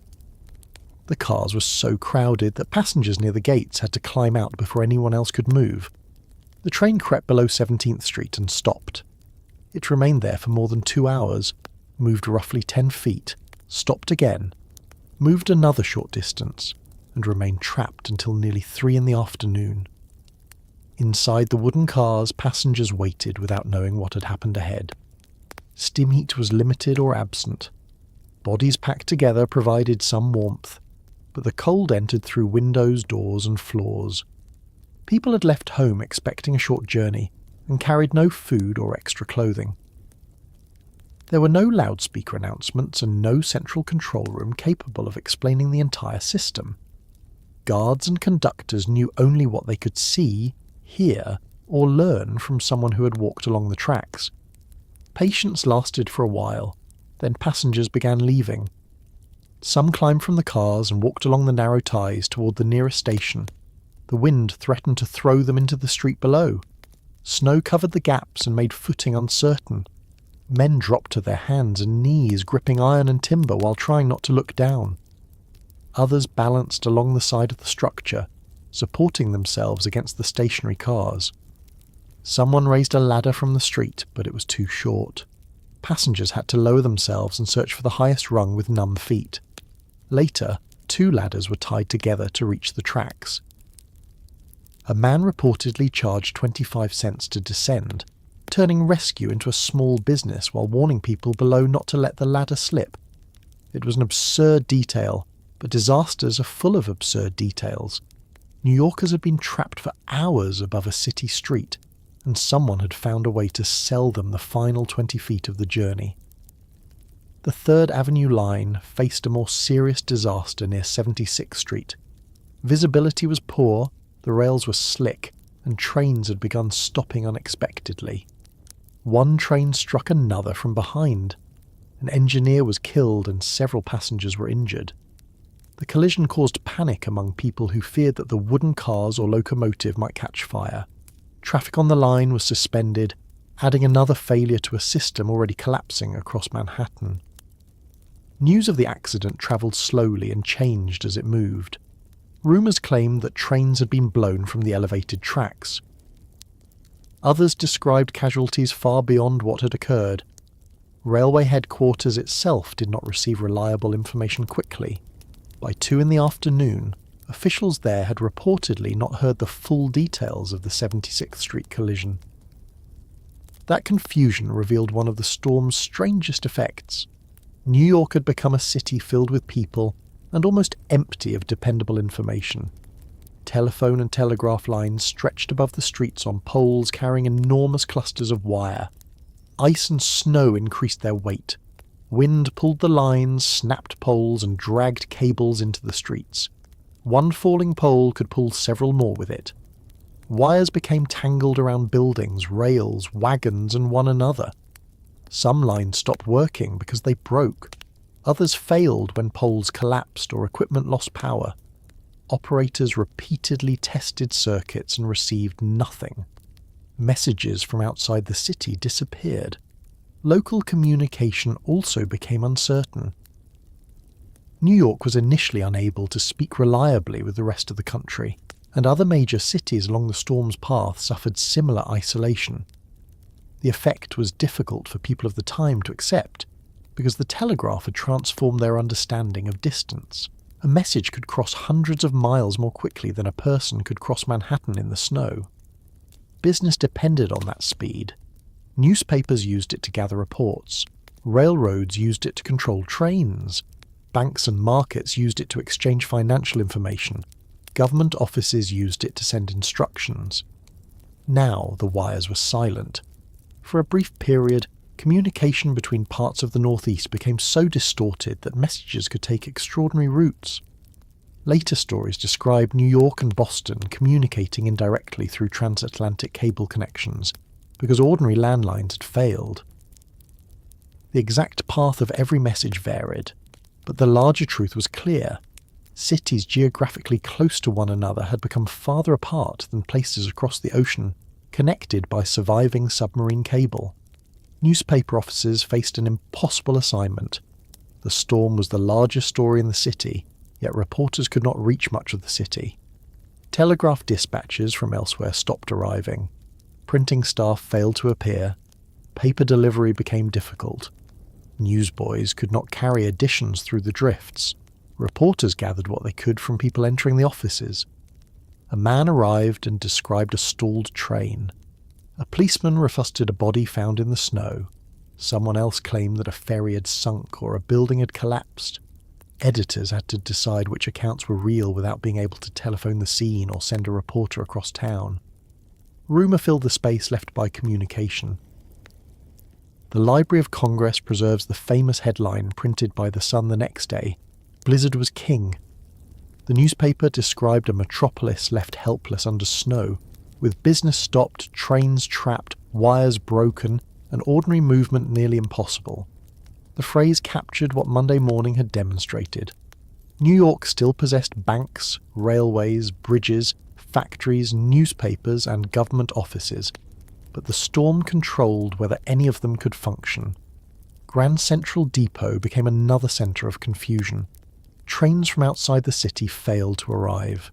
Others had left terminals before the full force of the blizzard became clear and were now stalled along the tracks. Snow filled cuts and gathered around switches. Telegraph communication with dispatchers failed. Passengers waited in cars without knowing whether help was coming. Railway lines north and east of New York were blocked by immense drifts. Some trains stopped between stations, leaving crews and passengers to decide whether to remain aboard or attempt to walk towards shelter. Staying meant cold and dwindling supplies. Leaving meant entering a landscape where roads, fences, and tracks had disappeared. Across the wider region, people died after abandoning stalled trains and losing their way. The ferries also struggled. The eastern Hudson rivers remained open water, but visibility was poor and wind drove ice and spray across decks. Captains had to locate slips they could barely see. Passengers waited in terminals without knowing whether a boat would arrive.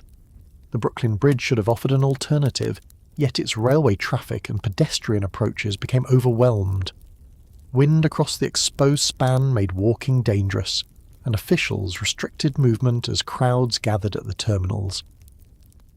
Contemporary reporting noted that the bridge was nearly useless for much of the day, while men packed into the Brooklyn Depot hoping to cross. Those who had already reached downtown discovered that arriving at work created a new problem. How would they return home? A clerk might spend 2 hours reaching an office, find no one else there, and then learn that trains had stopped behind him. An employee who remained inside hoped the storm would weaken. Another began walking home before conditions worsened. Neither choice was clearly safe. Women faced additional difficulties because the clothing of the period was poorly suited to deep snow.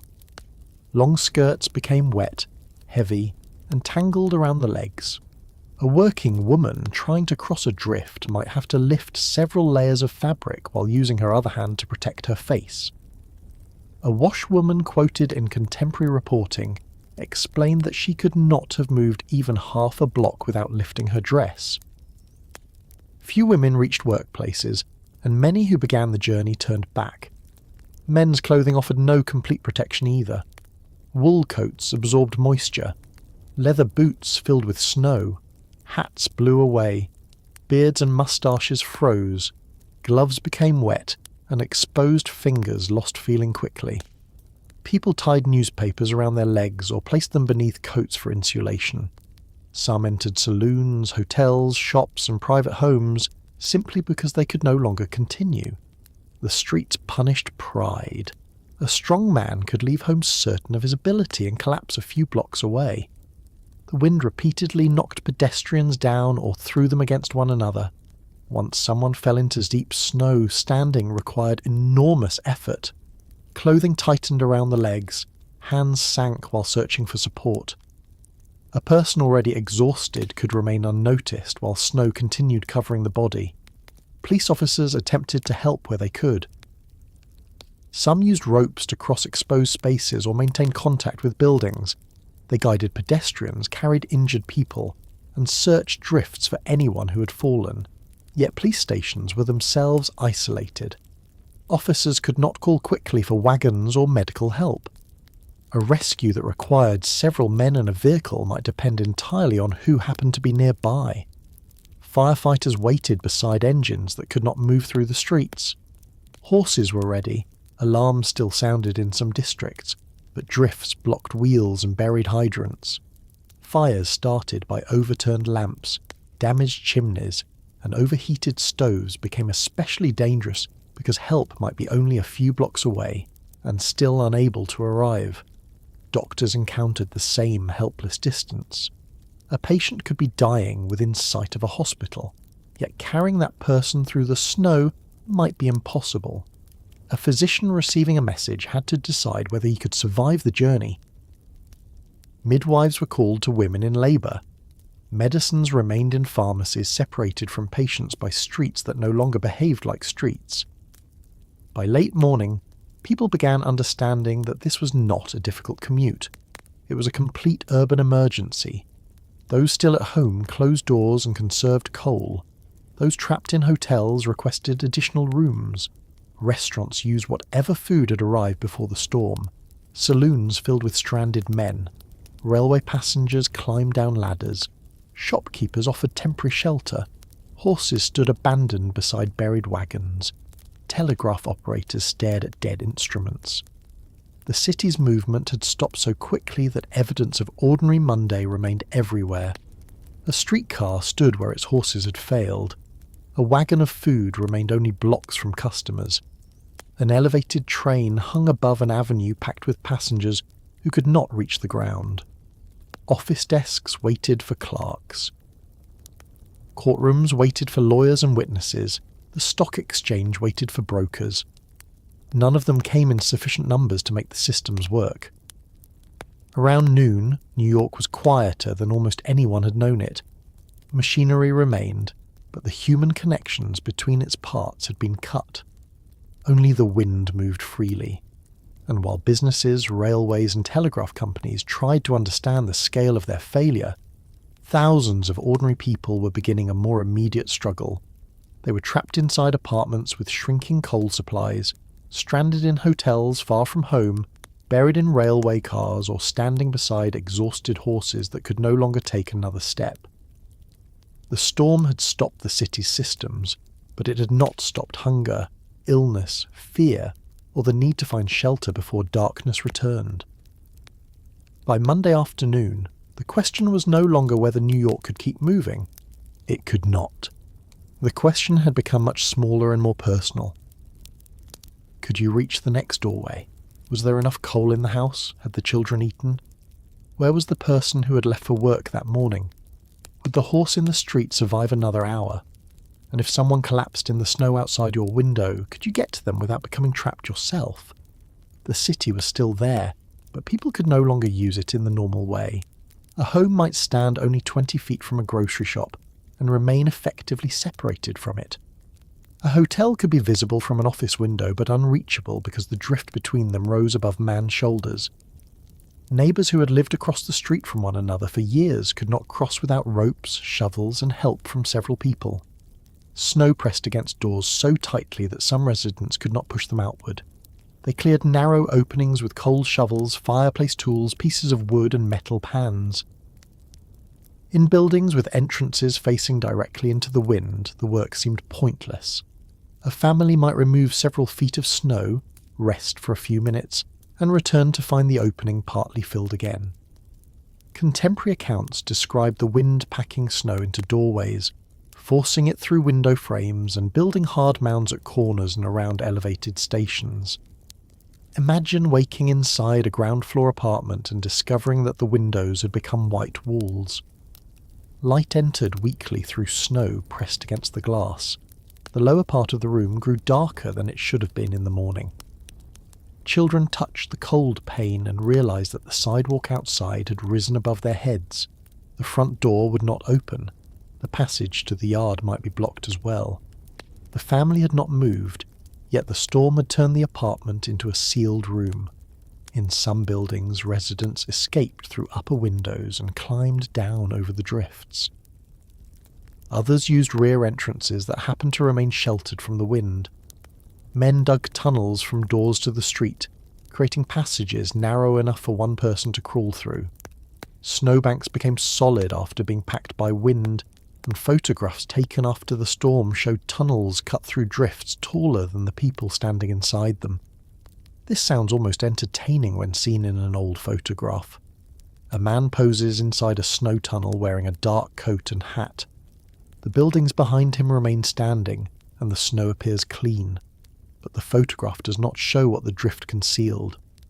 Beneath it could be a wagon, a staircase, broken wires, refuse, a dead horse, or a person who had fallen during the night.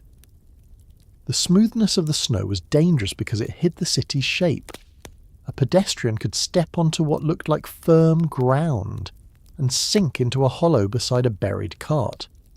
Someone climbing a drift might discover too late that it covered an iron fence. Cellar entrances vanished. Basement windows broke under the pressure. People who knew every crack in their own sidewalks no longer knew where the sidewalk ended. For families who remained indoors, fuel became the first serious calculation. New York homes depended heavily on coal.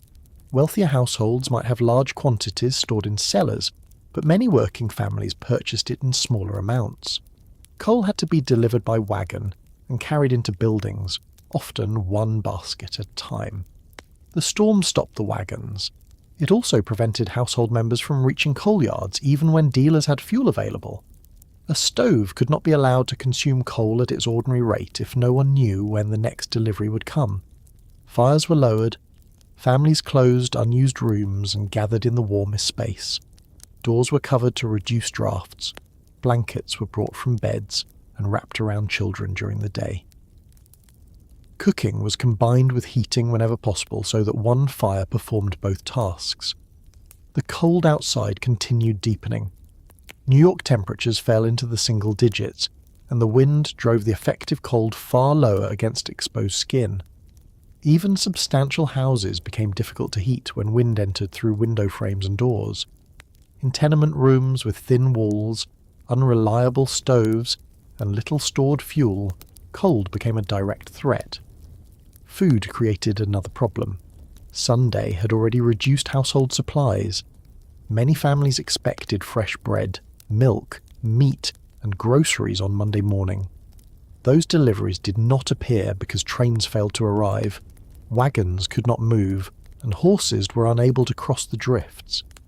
Contemporary newspaper accounts noted that large districts received no milk carts, butcher wagons, grocery boys, bakers, or morning papers.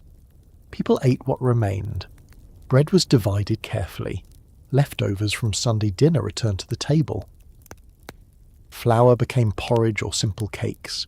Families with potatoes, onions, beans, or salted meat were fortunate because those foods could stretch. A household with children and almost nothing stored faced a much harder day. Poor families sometimes relied on nearby shops that sold small amounts on credit. But reaching the shop was now dangerous, and the shopkeeper might not have opened. Even if the door was accessible, shelves could empty quickly. A merchant could not replace what he sold because carts and railroads had stopped.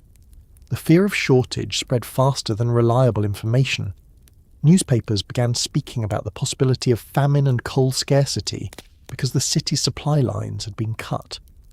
New York possessed food in warehouses, markets, railway cars, and surrounding communities, yet possession meant little when it could not be moved to the people who needed it.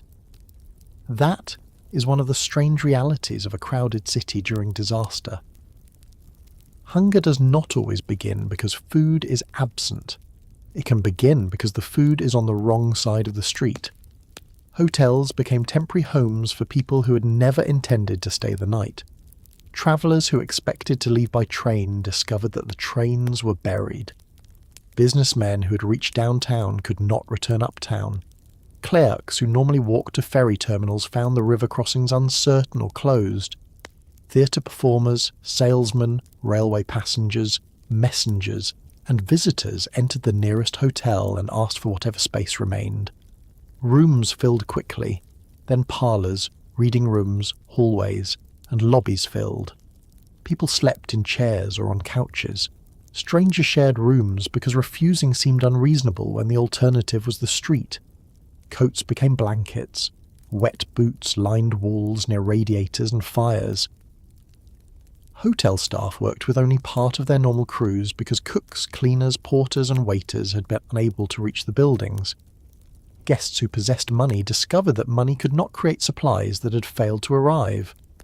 A hotel might have food in its kitchens, coal in its basement, and beds for many people, but every additional stranded guest consumed a portion of those reserves. Meals became simpler. Men who would normally complain about the quality of a steak accepted bread, coffee, soup, or whatever could be served. Social distinctions did not disappear, but the storm made them more difficult to maintain. A banker and a tradesman might stand beside the same stove drying their trousers. A wealthy traveller could pay for the best room available, but he could not order the railway to clear its tracks.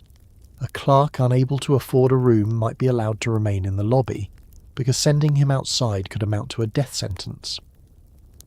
Conversation filled the absence of news. Someone had heard that the elevated railway had collapsed. Another man claimed that hundreds were dead. A guest arriving from several streets away described drifts taller than houses. No one knew which report was correct. Telegraph lines were down, telephone service had failed in many places, and newspapers could not gather information normally. Every newcomer became a messenger from a tiny part of the city. Hotels were not the only improvised shelters. Saloons stayed open where owners and workers had managed to reach them. Their stoves provided warmth, and their stocks of bread, cheese, crackers, sausages, beer, and liquor could sustain stranded people for a time. Men crowded around tables and waited for the storm to weaken. Some slept on floors, others drank more than was wise and then attempted journeys they should not have made. Shops, police stations, firehouses, offices, theatres, railway stations, and private homes took people in. New Yorkers knocked on unfamiliar doors because they could not travel another block. A family might suddenly find a shop girl, a delivery boy, 2 clerks, and an injured policeman sharing its small parlour. There was little time to investigate anyone's background. The person was cold, wet, and standing in a storm. That was enough. One abandoned horse car became a shelter with a story so peculiar that it survived in later accounts. Walter Hall, A driver whose route ran from 99th Street toward the Bowery could not complete the journey. He ordered his passengers out, sent the horses toward a stable with a boy, found coal to feed the small stove inside the car, and remained there. 2 men carrying a keg joined him. According to Hall, the 3 spent 3 days inside the stranded car living on beer and pretzels. It is an easy story to smile at, and perhaps the men themselves smiled after they were safe. But the abandoned car also shows how quickly ordinary objects change their purpose. A streetcar designed to move passengers became a stationary cabin. Its route no longer mattered. Its schedule no longer existed. What mattered was that it had walls, a roof, a stove, and enough fuel to keep 3 men alive. Other stranded cars offered less comfort. Railway passengers outside Manhattan remained trapped for days. At Spuiten-Duiville, just north of the city, a train entered a deep railroad cut and met a drift reported to be 30 feet high. It could move neither forward nor backward. More trains stopped behind it until 7 were lined up in the snow. A local telegraph operator, Samuel M. Davis, purchased food from nearby shops, while he, his wife, and his mother prepared bread, sandwiches, and coffee for passengers over the next 2 days. The passengers had heat at first because many railway cars carried wood stoves, but a stove was useful only while fuel remained. In some stranded trains elsewhere in the storm region, crews and passengers eventually broke up wooden seats and card tables to burn them. The furniture of the train became the fuel that prevented the people inside it from freezing. Think about the decision involved in tearing apart the seat beneath you. At first, passengers expected rescue. They complained about the delay. They asked conductors when the train would move. Hours passed. The snow rose around the cars. The temperature fell. Food was shared. Children cried. The stove consumed the last prepared wood. Someone then looked at the polished seat, understood that the railway company could replace it later, and began breaking it apart. Those trains became narrow communities with rules created as conditions worsened. Food was divided. Men took turns collecting snow or searching for help. Stronger passengers assisted the elderly. Some people slept while others watched the stove. Conductors who normally check tickets became responsible for keeping passengers alive.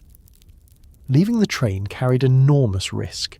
Tracks provided a route toward the next station, but they could disappear beneath drifts.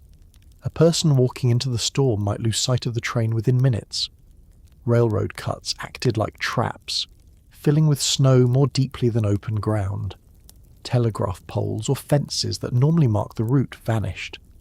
Many deaths across the wider storm region occurred when passengers or railway workers left stranded trains and attempted to reach nearby towns.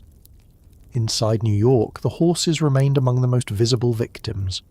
Thousands had begun Monday pulling streetcars, wagons, carriages, carts, and emergency vehicles. Once the snow reached their knees and chests, movement required enormous effort. Iron shoes slipped on the ice beneath the snow. Harness straps tightened as animals leaned forward. Drivers whipped teams that could not provide strength they no longer possessed. Some horses fell and were unable to rise. Their legs became trapped beneath them, or the shafts of the wagon prevented movement. Men unfastened harnesses while snow struck their faces. Several people might pull at an animal's head and shoulders, trying to help it stand. When the horse remained down, they covered it with blankets, or attempted to lead it toward a stable after freeing it. Not every animal could be saved.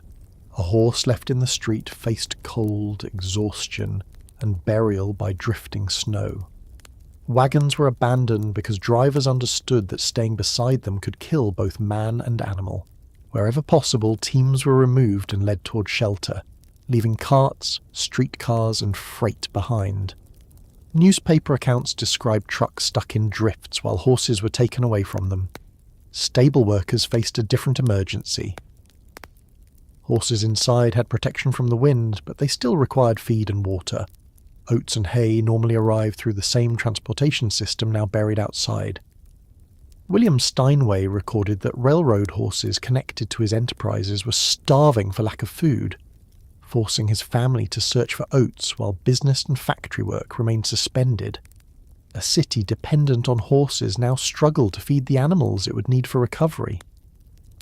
Fire department horses stood ready but could not pull heavy engines through the drifts. Ambulance horses faced the same barrier. A team might reach one street and stop at the next. The animals that could have carried food, doctors, police officers and rescuers were trapped by the conditions creating the need for those services. People who remained outside too long began suffering from exhaustion and cold. The most dangerous moment did not always come when someone first entered the storm. A person might travel several blocks successfully, gaining confidence with each doorway reached. Then the wind strengthened. A boot filled with snow, a glove became wet. The body spent more energy than expected climbing through drifts. The destination remained visible only occasionally. Fatigue narrowed thought. The person stopped asking whether the journey was wise and focused only on reaching the next corner. Arms and legs felt heavy. Fingers lost sensation. The urge to sit down became stronger. Sitting down in a blizzard could be fatal. Snow offered what looked like a soft place to rest, and buildings reduced the wind in certain corners. Someone might crouch behind a drift, intending to remain there for a minute.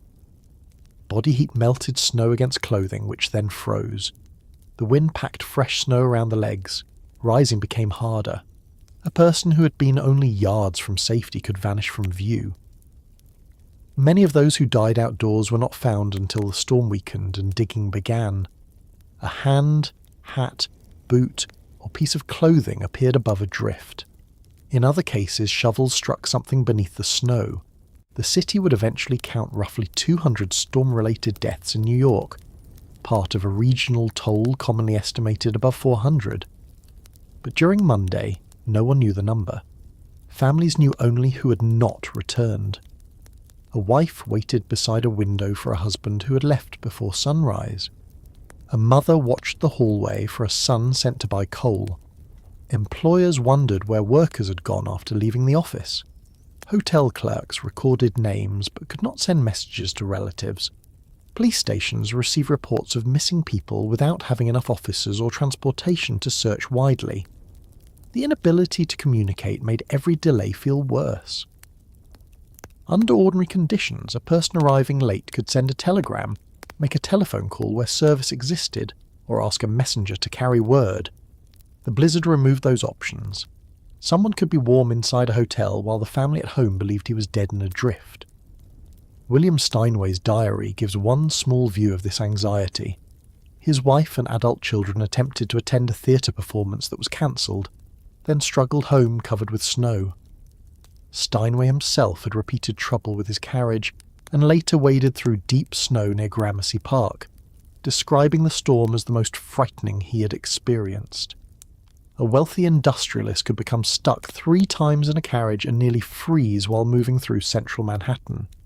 Money provided a carriage, but it did not provide a clear street. One of the best-known men caught outside was former Senator Roscoe Conkling, a powerful Republican political figure. He left his Wall Street law office and attempted to walk several miles uptown after transportation failed. Conkling struggled through deep drifts and severe cold, at one point becoming trapped near Union Square before continuing with help. He reached shelter exhausted. His health declined afterward, and he died the following month following an infection, with his exposure during the blizzard often remembered as part of the sequence that weakened him. His prominence ensured that newspapers preserved the story. Most people who fought similar journeys left no detailed record. Their names appeared only if they died, were reported missing, or performed some act considered unusual enough to print. Ordinary survival rarely receives a headline. A domestic servant who crossed 6 blocks and reached her employer's house had survived. A father who carried a child through a drift had survived. A stable boy who freed 2 horses and led them home had survived. A woman who shared the family's remaining bread with strangers had helped others survive. None of those actions required a speech or public recognition. They required someone to see an immediate need and do something useful. Inside crowded shelters, people created temporary routines. Wet clothing was hung wherever heat could reach it. Food was counted. Children were placed near stoves. Older people received chairs. Someone told stories. Someone complained. Someone insisted on opening the door to examine the storm and allowed a blast of snow into the room, earning the anger of everyone nearby. People who had never met learned private details quickly. They knew who snored, who prayed, who had medicine in a coat pocket, who had relatives across the city, and who had brought a small amount of food. Social rules loosened because there was no practical way to preserve all of them. A hotel lobby, stranded railway car, saloon, or private kitchen could hold people from different classes who would not ordinarily have shared a meal. This did not make the disaster equal. The wealthy still had better clothing, stronger homes, and greater reserves. Poor workers still faced the loss of wages and the possibility that their employers would replace them. Homeless New Yorkers and those living in unstable lodging faced far greater danger than families with secure rooms. Yet the storm forced people into physical closeness. Everyone needed warmth. Everyone needed news. Everyone listened to the wind. As Monday moved toward evening, the light outside faded, though the storm had made the day so dark that the change was difficult to judge. Gas lamps appeared through the snow where lines remained functional. Electric lights failed in some areas after wires went down. Street corners became darker, and the buried obstacles became harder to see. Those still outside hurried toward any open building. Those already indoors decided they would not attempt another journey. Horses were brought into whatever shelter could hold them. Hotel doors closed against the wind but opened again when someone pounded from outside. Homes that had begun the morning with one family ended it with guests. Railway cars that should have returned to yards became sleeping quarters. Saloons became boarding houses. Streetcars became cabins. Office floors became beds. New York had been buried deeply enough to separate people, yet survival depended on gathering together.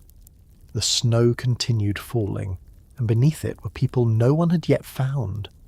Police officers, firefighters, railway crews, hotel workers, neighbours, doctors, and volunteers were beginning to understand that waiting for ordinary services would not be enough.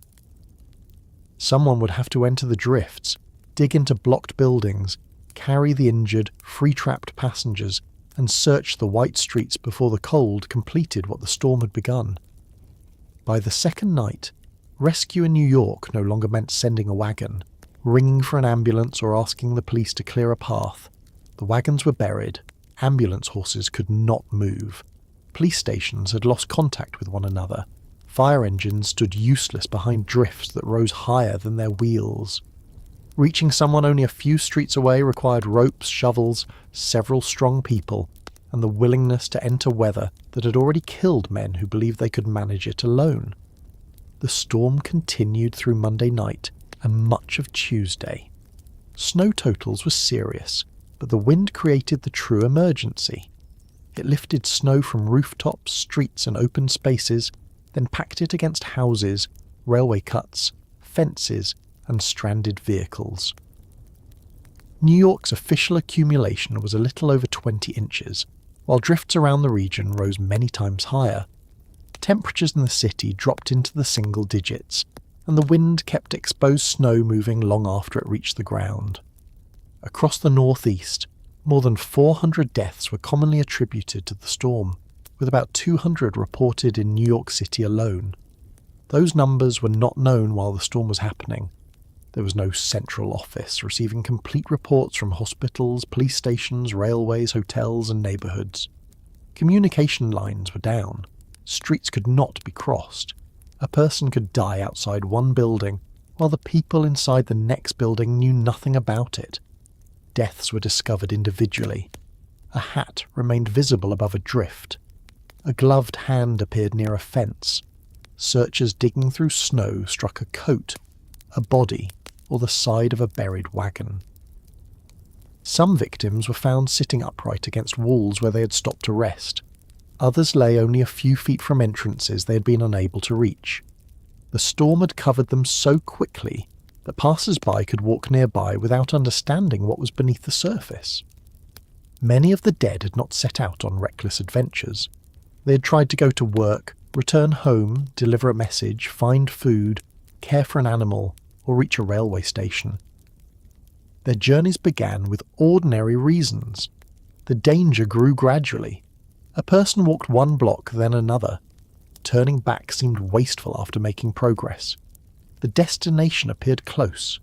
Pride, duty, money and concern for family all encouraged the same mistake, continuing a little longer. Cold affects judgment before it completely disables the body. Fingers become clumsy. Clothing grows heavy with moisture. Breathing becomes difficult in strong wind. The person begins concentrating only on the next movement and stops considering the large situation. Sitting down seems reasonable. Closing the eyes feels harmless.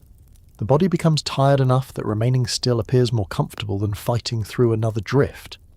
This was how people could die within sight of occupied buildings. New Yorkers who understood the danger began using ropes. A rope could be tied between a doorway and a lamppost, fence, neighbouring building, or another person. Anyone crossing an exposed street held tightly and followed it through the blowing snow. Policemen and volunteers sometimes tied ropes around their bodies so that others could pull them back if they fell or lost direction. The distance might be no more than 20 or 30 yards, but the rope transformed it from an uncertain journey into a route. You could close your eyes against the snow and still know where to go. If the wind knocked you down, the line remained in your hands. If another person disappeared into a drift, rescuers could follow the rope toward the place where it stopped moving. Now think about how unusual that would feel on a street you had crossed every day for years. You knew the buildings, the shops, the width of the roadway, and the number of steps between your front door and the opposite sidewalk. Then one storm removed every familiar marker, and the only safe way to cross was to attach yourself to a rope, as though entering an unknown wilderness. People also travelled in groups. The strongest person moved first, testing the snow and breaking a path. Others followed in the same narrow track. When someone fell, the group pulled them upright. A lone pedestrian could disappear without being noticed. 5 people moving together had a better chance of reaching shelter and of being seen from a window. Shoveling became rescue work rather than ordinary snow removal. Men dug from both sides of blocked entrances, listening for voices behind the doors. Residents trapped inside struck walls, pipes, or windows to attract attention. In some buildings, the snow reached above the first-floor windows, leaving apartments dark and cutting off the usual exits. Searchers removed enough packed snow to create narrow tunnels, then crawled through them carrying food, coal, medicine, or news. The snow was not always soft. Wind compressed it until sections could support a person's weight. Digging through such drifts required more than pushing a shovel through powder. Workers cut blocks from the mass and lifted them away. Every opening created a new wall where the wind could deposit more snow. A tunnel that remained clear in the afternoon might narrow overnight. Neighbours became the first emergency service because the official one could not reach them. A family with more coal shared with a family whose stove was dying. Shopkeepers distributed food to people trapped nearby. Hotel kitchens fed strangers. Stable owners sheltered horses that did not belong to them. Men broke into abandoned wagons when they believed the cargo contained food or fuel needed to keep people alive. The normal rules governing property became less important when someone was freezing. This did not mean that everyone behaved generously. Prices rose in places where supplies became scarce. Some merchants charged more for coal, bread, and milk. Hotel owners had to decide whether to keep accepting people who might not be able to pay. Saloons sold what they had until stocks ran low. Disaster does not transform an entire city into saints. It reveals generous people, selfish people, frightened people, and practical people, often standing in the same room. Hotels remained among the most important shelters. Travellers slept in chairs, parlours, dining rooms, hallways, and any space protected from the wind. Guests shared rooms because there were not enough beds. Hotel employees worked through exhaustion, while wondering about their own families elsewhere in the city. Food in these buildings had to be managed carefully. Kitchens could not rely on deliveries, and additional guests consumed supplies quickly. Men accustomed to ordering large dinners accepted soup, bread, coffee, and cold meat. Dining rooms became places for exchanging rumours. Every person who entered from outside carried information from another tiny section of New York. Someone had seen an elevated train collision. Someone had heard that hundreds of bodies had been found. Another person claimed the Brooklyn Bridge was closed, or that ferries had stopped entirely. A railway passenger described people climbing down ladders from suspended cars. A doctor reported that he had walked several miles to reach one patient. Most of the stories contained some truth and some distortion. Without working telegraph and telephone lines, there was no quick method of checking them. The storm had buried the streets and also buried certainty. Newspapers attempted to rebuild communication with whatever human messengers remained available.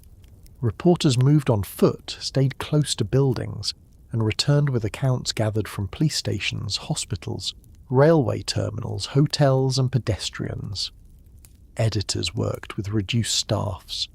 Printing presses could operate where buildings retained power and fuel, but distributing the printed pages remained nearly impossible.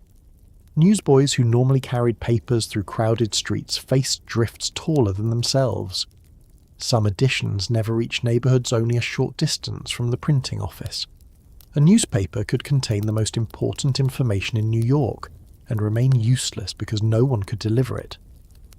When papers did circulate, people read them repeatedly and passed them from hand to hand. Lists of deaths, missing people, failed trains, fires, and stranded passengers became more complete over time. Families searched for familiar names. A report that someone had reached a hotel safely could travel through several strangers before reaching the household waiting for it. Telegraph operators worked to restore damaged circuits, but the wires had fallen across wide areas. Poles snapped or leaned under the weight. Ice-coated lines hung low over streets or lay tangled in the snow. Repairmen had to locate breaks, climb damaged structures in extreme cold, and work with numb hands while the storm continued. New York, Boston, Washington, and other cities along the affected region remained partially isolated for days. One later account described communication between New York and Boston being restored by a circuit that travelled through transatlantic cable connections, demonstrating how completely the ordinary land network had failed. Railway rescue presented another set of problems. Trains remained buried outside the city and along its northern approaches. Snow filled cuts so deeply that locomotives could neither advance nor reverse. Cars trapped behind the first train formed long lines, each one containing passengers who had expected a journey of hours rather than days. At Speeton Doyville, trains became blocked behind a massive drift in a railroad cut. Local residents and railway workers carried food and coffee to stranded passengers. Samuel M. Davis, a telegraph operator, and members of his family were remembered for helping prepare and distribute food. The work required crossing through deep snow again and again while carrying whatever could be obtained from nearby shops and homes. Inside the cars, conductors organised passengers as best they could. Wood stoves provided heat until fuel ran low. Food was shared. Children and elderly travellers received protected places near the warmth. Men ventured outside to examine the tracks, search for supplies, or help shovel. When prepared firewood was exhausted, passengers on some stranded trains broke wooden furnishings apart and burned them. Seats, tables, and other pieces of the cars became fuel. No one needed to debate the value of preserving railway property when people were freezing. A polished seat could be replaced. A dead passenger could not.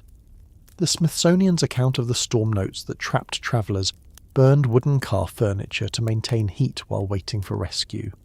Railway crews tried to attack the drifts with locomotives, ploughs, and large groups of shovelers. Engines moved forward until snow stopped them. Workers dug around wheels and cleared rails. Another gust filled the opening. A locomotive might gain several yards after hours of effort, and then become stuck again. Steam power had seemed almost unbeatable in ordinary conditions. It could pull enormous loads and cross long distances faster than any horse, but a locomotive remained confined to 2 narrow rails. If those rails disappeared beneath a packed drift, the engine could not choose another route. Men with shovels had to uncover the path 1 foot at a time. Rescue on the elevated railways was equally improvised. Passengers had already climbed down ladders or walked along the tracks on Monday. Railway employees continued helping people leave stranded cars while trying to clear switches and separate stalled trains. The Third Avenue collision had killed an engineer and injured passengers, increasing fear that additional crashes or fires might occur. Fire was one of the greatest threats during the blizzard. Homes relied on coal stoves, furnaces, gas lights, kerosene lamps and open flames. Chimneys could be damaged by wind, lamps overturned. Families trying to keep rooms warm burned stoves hotter than usual. Snow-blocked streets and buried hydrants, while fire engines remained trapped in their stations or unable to pass through the drifts. When a fire began, firefighters often had to leave equipment behind and travel on foot. They carried tools, located hydrants beneath snow, and dragged hose through paths cleared by volunteers. Water froze on clothing, ladders, walls, and streets. Horses could not pull heavy engines close enough, and falling wires created additional danger. Property losses from fires during the storm were later estimated at about $25 million in the money of 1888, an enormous sum for the period. Fire stations had been immobilized, leaving some buildings to burn while firefighters and volunteers watched from positions they could not cross. Picture standing several blocks away from a burning building while snow prevents you from reaching it. Flames are visible through the storm. People may be inside. The fire department exists. The engine exists. The firefighters exist. Water exists beneath the street. Yet the distance between those things has become impossible. That was the central problem of rescue throughout the blizzard. New York possessed resources, but the storm separated them from the people who needed them. Doctors faced the same barrier. They walked where carriages could not travel, using fences and building walls to guide themselves. Some tied medical bags beneath coats to protect medicines from the cold. They reached patients hours late or not at all. A person suffering pneumonia, heart trouble, injury or complications during childbirth could not be transported easily to a hospital. Families sent several men to carry patients on improvised stretchers. Chairs, doors, boards and blankets became emergency equipment. Each carrier risked falling, and every drift threatened to tip the patient into the snow. Midwives continued attending births. Babies entered the world in rooms darkened by snow against the windows, while relatives fed coal into stoves and listened for anyone approaching through the hallway. The city might be paralysed, but labour continued according to its own schedule. Undertakers encountered the opposite end of the same problem. Bodies could not be moved promptly. Hearses could not travel. Cemeteries could not be reached. Graves could not be dug easily through frozen ground and snow. Hospitals and homes held the dead until transportation resumed. Some bodies recovered from outdoor drift remained unidentified. Clothing, watches, papers and personal objects became the means of determining who they were. Families searching for missing relatives visited police stations, hospitals and temporary morgues once they could move through the streets. One of the most painful parts of any disaster is the period when a missing person is neither alive nor officially dead. A family continues making room for hope because there is no confirmed information. The person may be stranded safely in a hotel.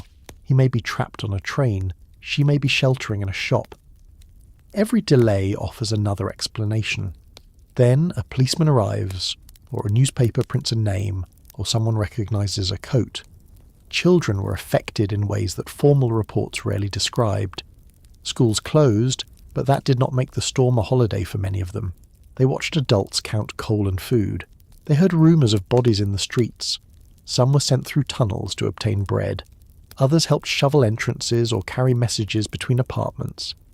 In crowded buildings, children spent days in the same rooms with relatives and strangers. The windows were blocked. The light was poor. Fires had to be conserved. Adults spoke quietly about missing people while assuming the children were not listening. Some children also became useful rescuers because they were small enough to crawl through narrow openings. A boy could pass through a tunnel that an adult could not.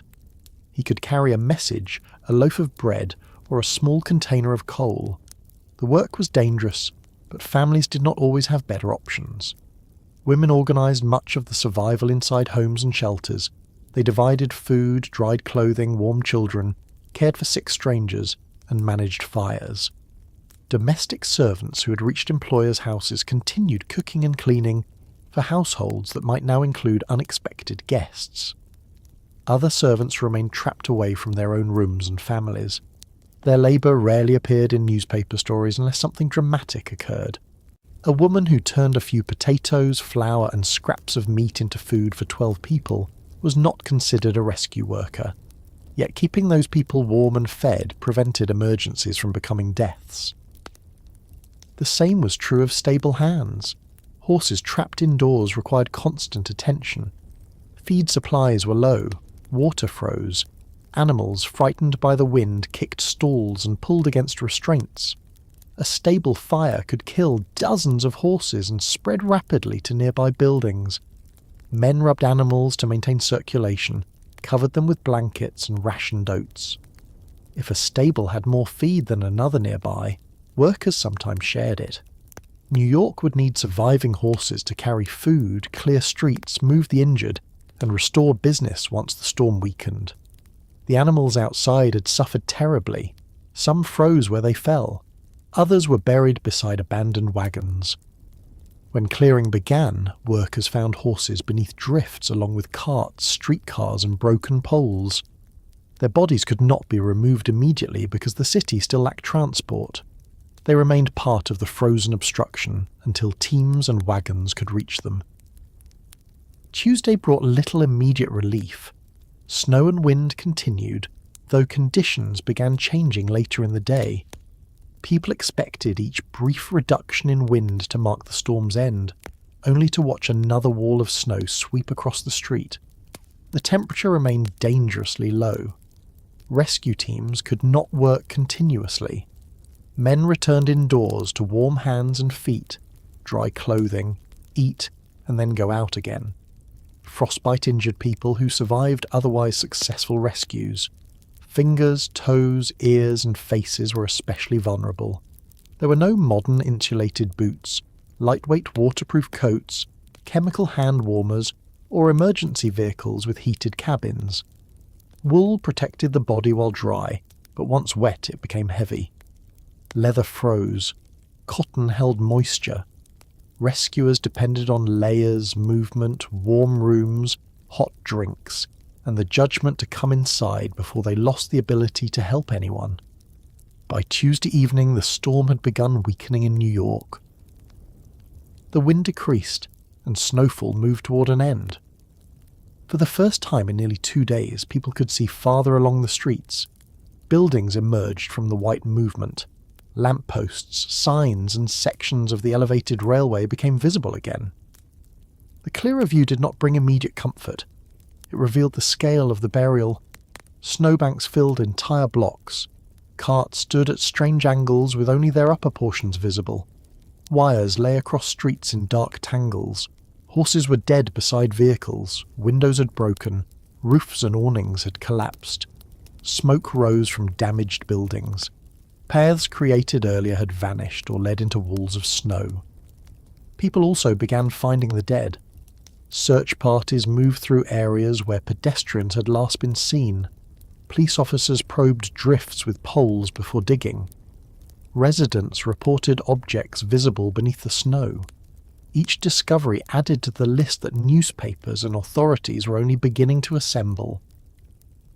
The regional death toll included people lost at sea, passengers and railway workers stranded outside towns, pedestrians frozen in cities, victims of fires and accidents, and those whose existing illnesses became fatal when doctors could not reach them.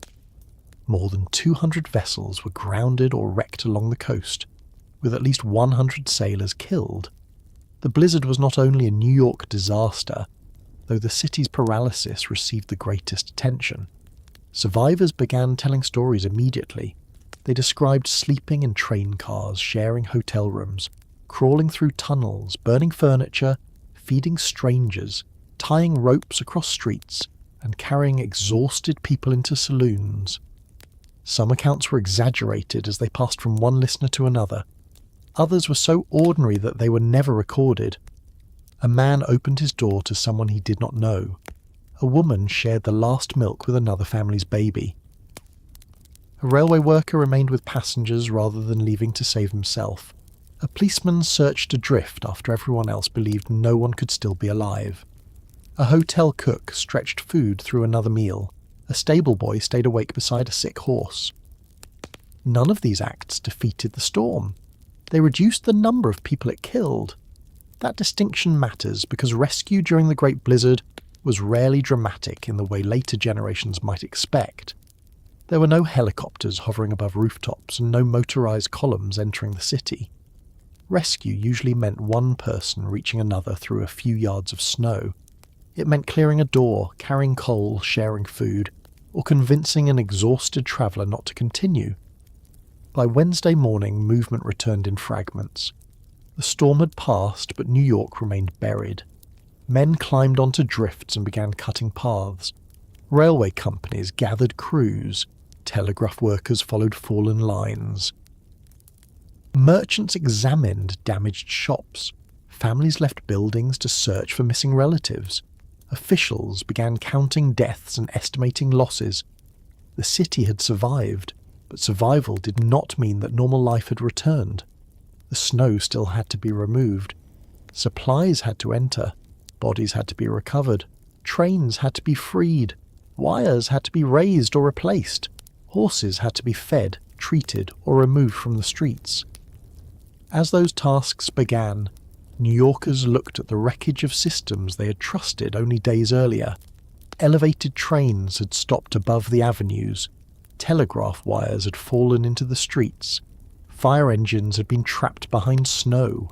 Food had sat in warehouses while families went without it.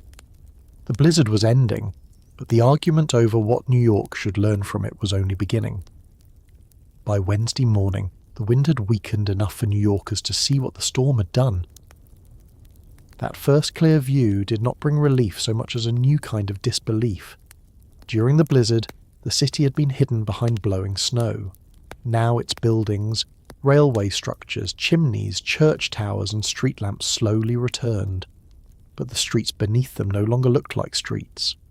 They had become a rough landscape of ridges, tunnels, cliffs, and deep white hollows, interrupted by the upper portions of wagons, streetcars, fences, and dead horses. The storm had largely spent its force by March 14th, but the emergency was not over. New York had recorded a little more than 20 inches of snow in Central Park, while wind had packed that snow into drifts many times deeper. Across the northeast, the blizzard had killed more than 400 people, including roughly 200 in New York City, and had wrecked or damaged hundreds of vessels along the coast. Railways, roads, and telegraph lines remained disabled across a vast area from the Chesapeake region into New England and eastern Canada. The city now had to dig itself out using shovels, horses, carts, steam engines where tracks could be reached, and thousands of human bodies already exhausted by 2 days of cold. There were no fleets of motorized snowplows waiting in garages. There were no trucks capable of lifting enormous loads and carrying them away. The equipment available to clear the streets depended on the same horses that had been trapped, starved, injured, and killed during the storm. Men climbed onto drifts and began cutting paths from one doorway to another. Others dug down towards street level, sometimes discovering that the roadway lay several feet beneath their boots. Snow was thrown into carts where carts could move. In places where they could not, it was piled against whatever snow was already there, creating higher banks and narrower passages. Teams worked toward railway stations, markets, hospitals, firehouses, ferry landings, and the main commercial streets because those routes had to reopen. before the rest of the city could function.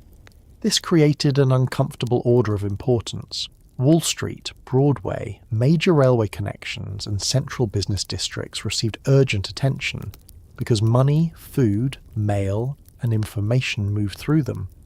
Poorer residential streets could wait longer. A family trapped on a side street did not experience the recovery at the same speed as a banker whose office stood near a route considered essential to commerce. That difference had always existed, but the blizzard made it visible in snow. The first cleared paths were often no wider than a person's shoulders. People moved through them in single lines, stepping aside at doorways to let others pass. At intersections, the paths met walls of packed snow. Men carved steps up one side and down the other. In the deepest sections, they cut tunnels directly through the drifts.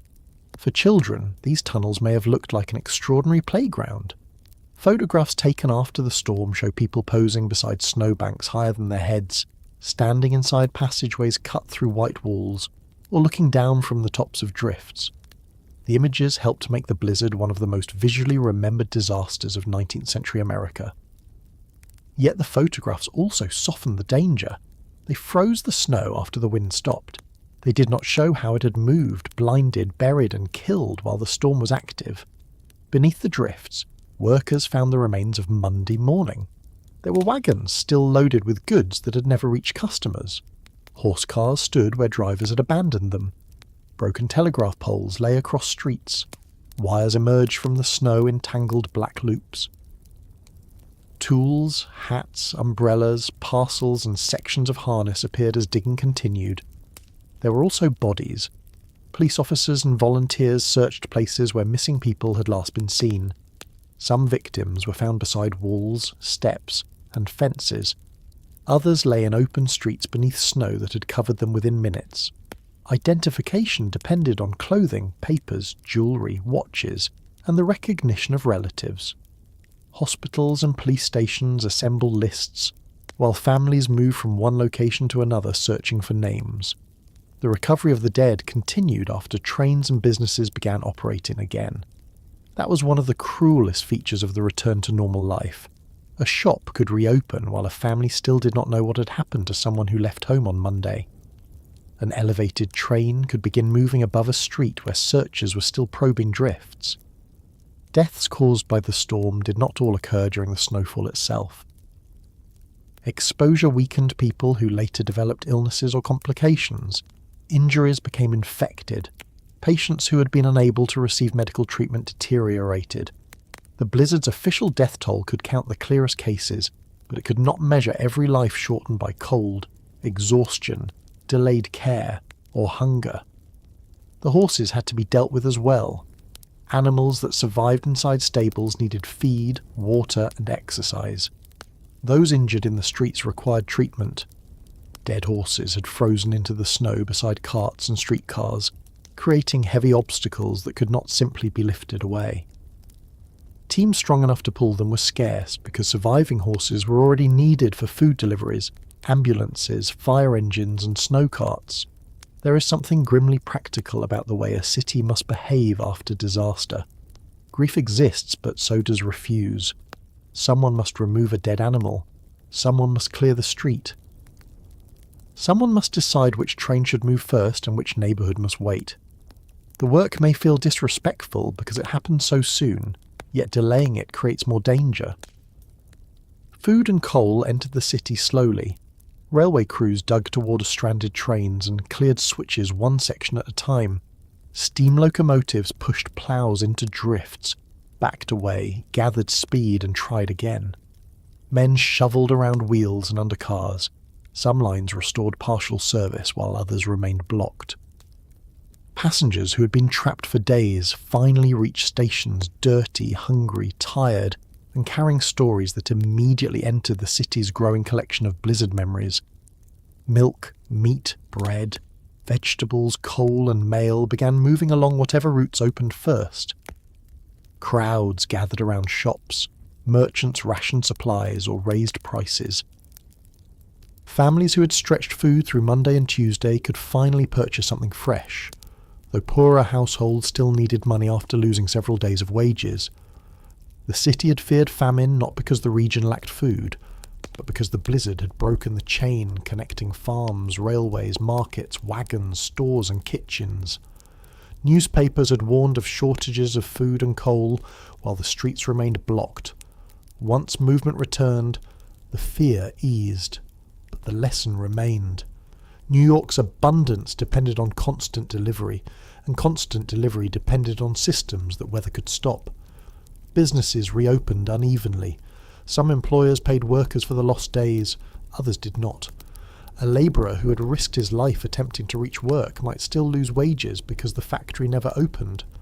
A shop girl who wisely stayed home could face criticism from an employer who had managed to reach the store. Disaster did not create a single fair rule for what people were owed. The New York Stock Exchange had been unable to conduct normal business during the storm.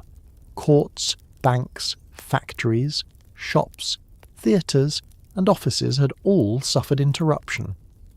The financial losses were enormous, but numbers could not fully describe the damage. A closed factory meant lost production to an owner and lost food money to a worker.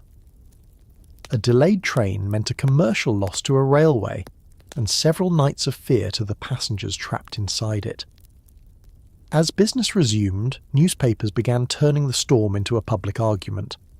Their headlines had described New York as helpless, buried, isolated, and ruled by the blizzard. Reporters now asked why the city's great modern systems had failed so completely. Why had elevated trains continued accepting passengers when the tracks were becoming impassable? Why were vital communication lines hanging from poles exposed to wind and ice? Why had fire engines, ambulances and food wagons all depended on streets that could not be cleared quickly? These questions were uncomfortable because the answers could not be blamed entirely on the weather. The storm had been extraordinary, but the vulnerabilities had been constructed by people. Railway companies had built above the streets because it was cheaper and easier than tunnelling beneath them. Telegraph, telephone, and electrical companies had filled the sky with wires because poles allowed rapid expansion. Businesses relied on daily deliveries because storing large reserves cost money. Employers expected workers to travel in dangerous conditions because the financial consequences of absence usually fell on the worker. New York had not merely suffered from snow, it had suffered from decisions that seemed efficient during ordinary weather. The most visible target was the forest of overhead wires. Before the storm, poles carried telegraph, telephone, fire alarm and electrical lines through crowded districts. New Yorkers had complained about their appearance and danger for years, but the blizzard demonstrated a larger threat. When the poles and wires fell, they did not only interrupt private conversation, they severed business communication, railway instructions, news reports, emergency signals, and contact with the outside world. After 1888, the movement to place electrical and telephone transmission lines beneath the streets gained force. An official New York City infrastructure history notes that direct underground burial of electricity and telephone lines began after the blizzard in the city's most densely developed areas. The work was not completed everywhere, and overhead infrastructure did not vanish from every borough, but in central Manhattan, the sky gradually became less crowded, while the ground beneath the streets became more complicated. Placing wires underground solved one problem and created others. Streets had to be opened, conduits had to be constructed, companies had to coordinate routes while protecting water, sewer and gas systems already below ground. Repairs became less vulnerable to wind but more difficult to reach. New York began building what later generations would describe as a confusing underground web of pipes, cables, tunnels and passages. Still, the logic was persuasive.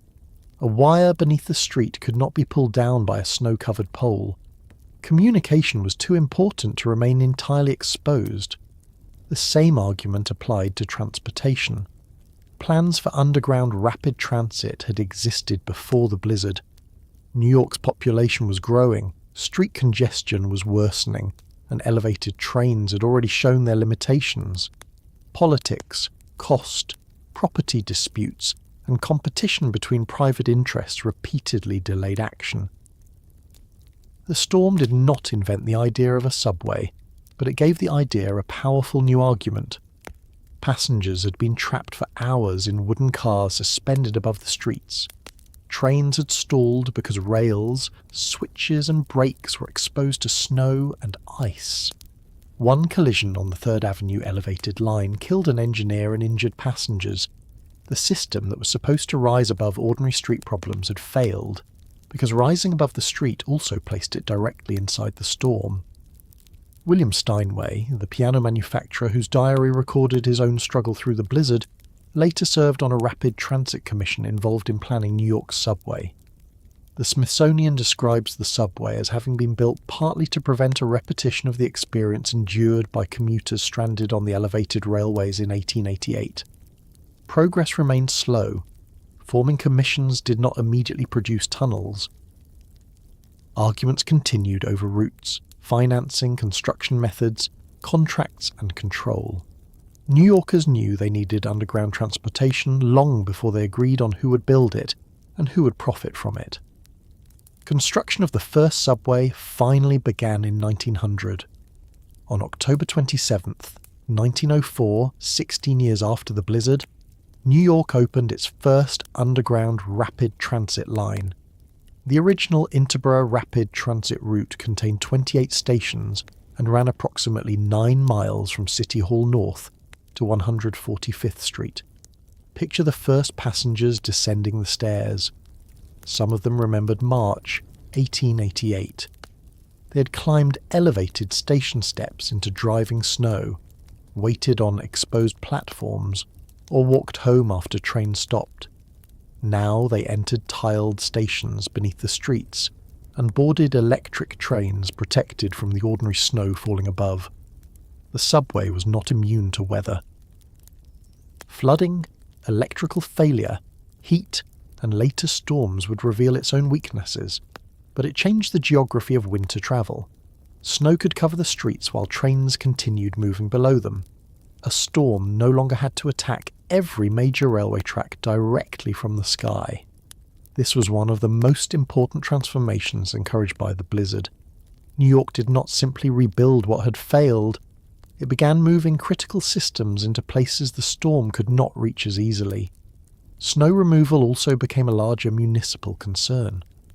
The city had always cleared important routes, but 1888 demonstrated that snow could not be treated as a temporary inconvenience, left mostly to property owners, railway companies, horses, and scattered work crews. Transportation, food supply, emergency response and commerce depended on coordinated clearance. The recovery showed how difficult that coordination remained. Railway companies cleared their tracks, property owners cleared entrances. City workers focused on major streets. Merchants hired men to open paths near businesses. Each group attacked its own section, sometimes throwing snow into a space another group had just cleared. Future snow planning became more organised, though improvement was gradual rather than immediate. Better ploughs, stronger municipal departments, motor vehicles, improved weather warnings, and more coordinated emergency responses would develop over decades. The Great Blizzard became the disaster against which later storms were measured, because it represented what happened when the city had almost no effective central control over winter transportation. The Weather Service faced its own criticism. The United States Signal Service had expected the storm system to weaken or move out to sea before it collided with cold Canadian air and intensified. Forecasting in 1888 relied on surface observations sent by telegraph from scattered stations. Once the telegraph network failed, both forecasting and communication became more difficult. The scientific problem was not solved by one storm. Satellites, radar, aircraft observations, computer models, and modern warning systems belonged far in the future. But the blizzard made the public aware that weather information was not a small matter, placed beside advertisements in a newspaper. A poor forecast could influence whether trains operated, whether ships remained at sea, whether businesses opened, and whether people left their homes. The contrast with later storms would become striking. New Yorkers would eventually receive warnings days in advance. Officials could close schools, restrict travel, position equipment, protect vulnerable people, and tell workers not to begin a dangerous commute. Forecasts would still be wrong sometimes, but an error would no longer remain trapped inside one office while the city slept. There was a social lesson as well, though it was easier to discuss and harder to correct. The blizzard showed that a disaster could strike an entire city while punishing its residents unequally. Wealth protected people through stronger homes, stored fuel, food reserves, hotel rooms, servants, and freedom from daily wages. Poverty pushed people outside. It placed them in crowded rooms with little coal, required them to buy food in small amounts, and made missing work financially dangerous. When newspapers praised New Yorkers who fought their way to work, they sometimes ignored why those people had gone. Courage and economic desperation can look very similar when viewed from a comfortable office. The workers who restored the city were also largely the people who had suffered most. Labourers shoveled streets, stable hands saved horses, railway crews dug out tracks, telegraph repairmen climbed damaged poles, domestic workers cooked for crowded households, shop employees reopened stores. Delivery drivers returned to routes before every street was safe. New York's recovery depended on labour that was usually noticed only when it stopped. The storm briefly brought strangers together in hotels, saloons, railway cars, police stations, and private homes. People shared food and heat because the ordinary boundaries between them became impractical. Once the streets reopened, most returned to lives separated by class, neighbourhood, language, race, religion, and occupation. Disasters often produce temporary closeness without permanent equality. Memory preserved the closeness more comfortably than the inequality. Survivors told stories about tunnels through snow, men skiing down avenues, passengers burning railway furniture, saloons sheltering crowds, and people climbing ladders from elevated trains. Over time, the storm became known simply as the Blizzard of '88, as though no other year needed to be named. For people who lived through it, the blizzard became a marker in time. An event had happened before it or after it. Families repeated where each person had been, what they ate, who failed to return, how deep the snow rose, and which stranger appeared at the door. Children who had watched adults dig tunnels became elderly New Yorkers still describing the storm decades later. The photographs strengthened that memory.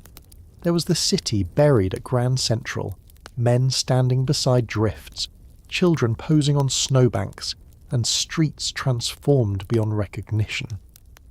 These images allowed later generations to see the scale of the event without feeling the wind, cold, hunger, confusion, or fear. That is how a disaster slowly becomes history. The suffering remains in records, but the physical feeling fades. Snow that once killed people becomes fascinating to look at. The Great Blizzard did not make New York invulnerable. No tunnel, buried wire, improved forecast, or snowplow could do that. Later hurricanes, blackouts, fires, terrorist attacks, epidemics, and financial crises would reveal different weaknesses. Even the subway, created partly from the desire to escape weather, would eventually face flooding and shutdowns of its own. What changed after 1888 was not the belief that the city could survive. New York had believed that already. What changed was the meaning of survival. Before the storm, survival had often meant continuing as usual. Trains ran, workers appeared, messages moved, and business remained open. The blizzard showed that insisting on ordinary movement during extraordinary danger could increase the number of dead. Preparation, redundancy, warnings, protected infrastructure, and the willingness to stop became parts of urban strength. A city was not strong merely because it refused to pause. Sometimes strength meant recognizing when the streets no longer belonged to it. There is one final image worth holding on to. On Sunday evening, the sky above New York had been crowded with wires, the avenues with horses and the elevated tracks with trains. Every important system remained visible. Transportation stood above the street. Communication hung above it. Commerce rolled directly through it. After the blizzard, New York began looking downward. Wires entered conduits. Trains entered tunnels. More of the city's working life moved beneath the pavement, hidden from ordinary view. The great blizzard had covered New York under snow for only a few days, but it helped persuade the city to bury part of its future permanently underground. Today, a person can descend into a subway station during snowfall, board a train, and travel beneath streets where passengers once waited helplessly in elevated cars. Messages move through cables no winter wind can pull from a pole. Emergency warnings reach millions before the first flake lands. Plows and salt trucks wait while weather systems are still hundreds of miles away. None of this means that nature has been defeated.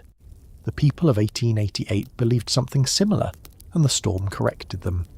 It means only that New York remembered what happened when the rain turned to snow, the temperature fell, and every confident system failed at once.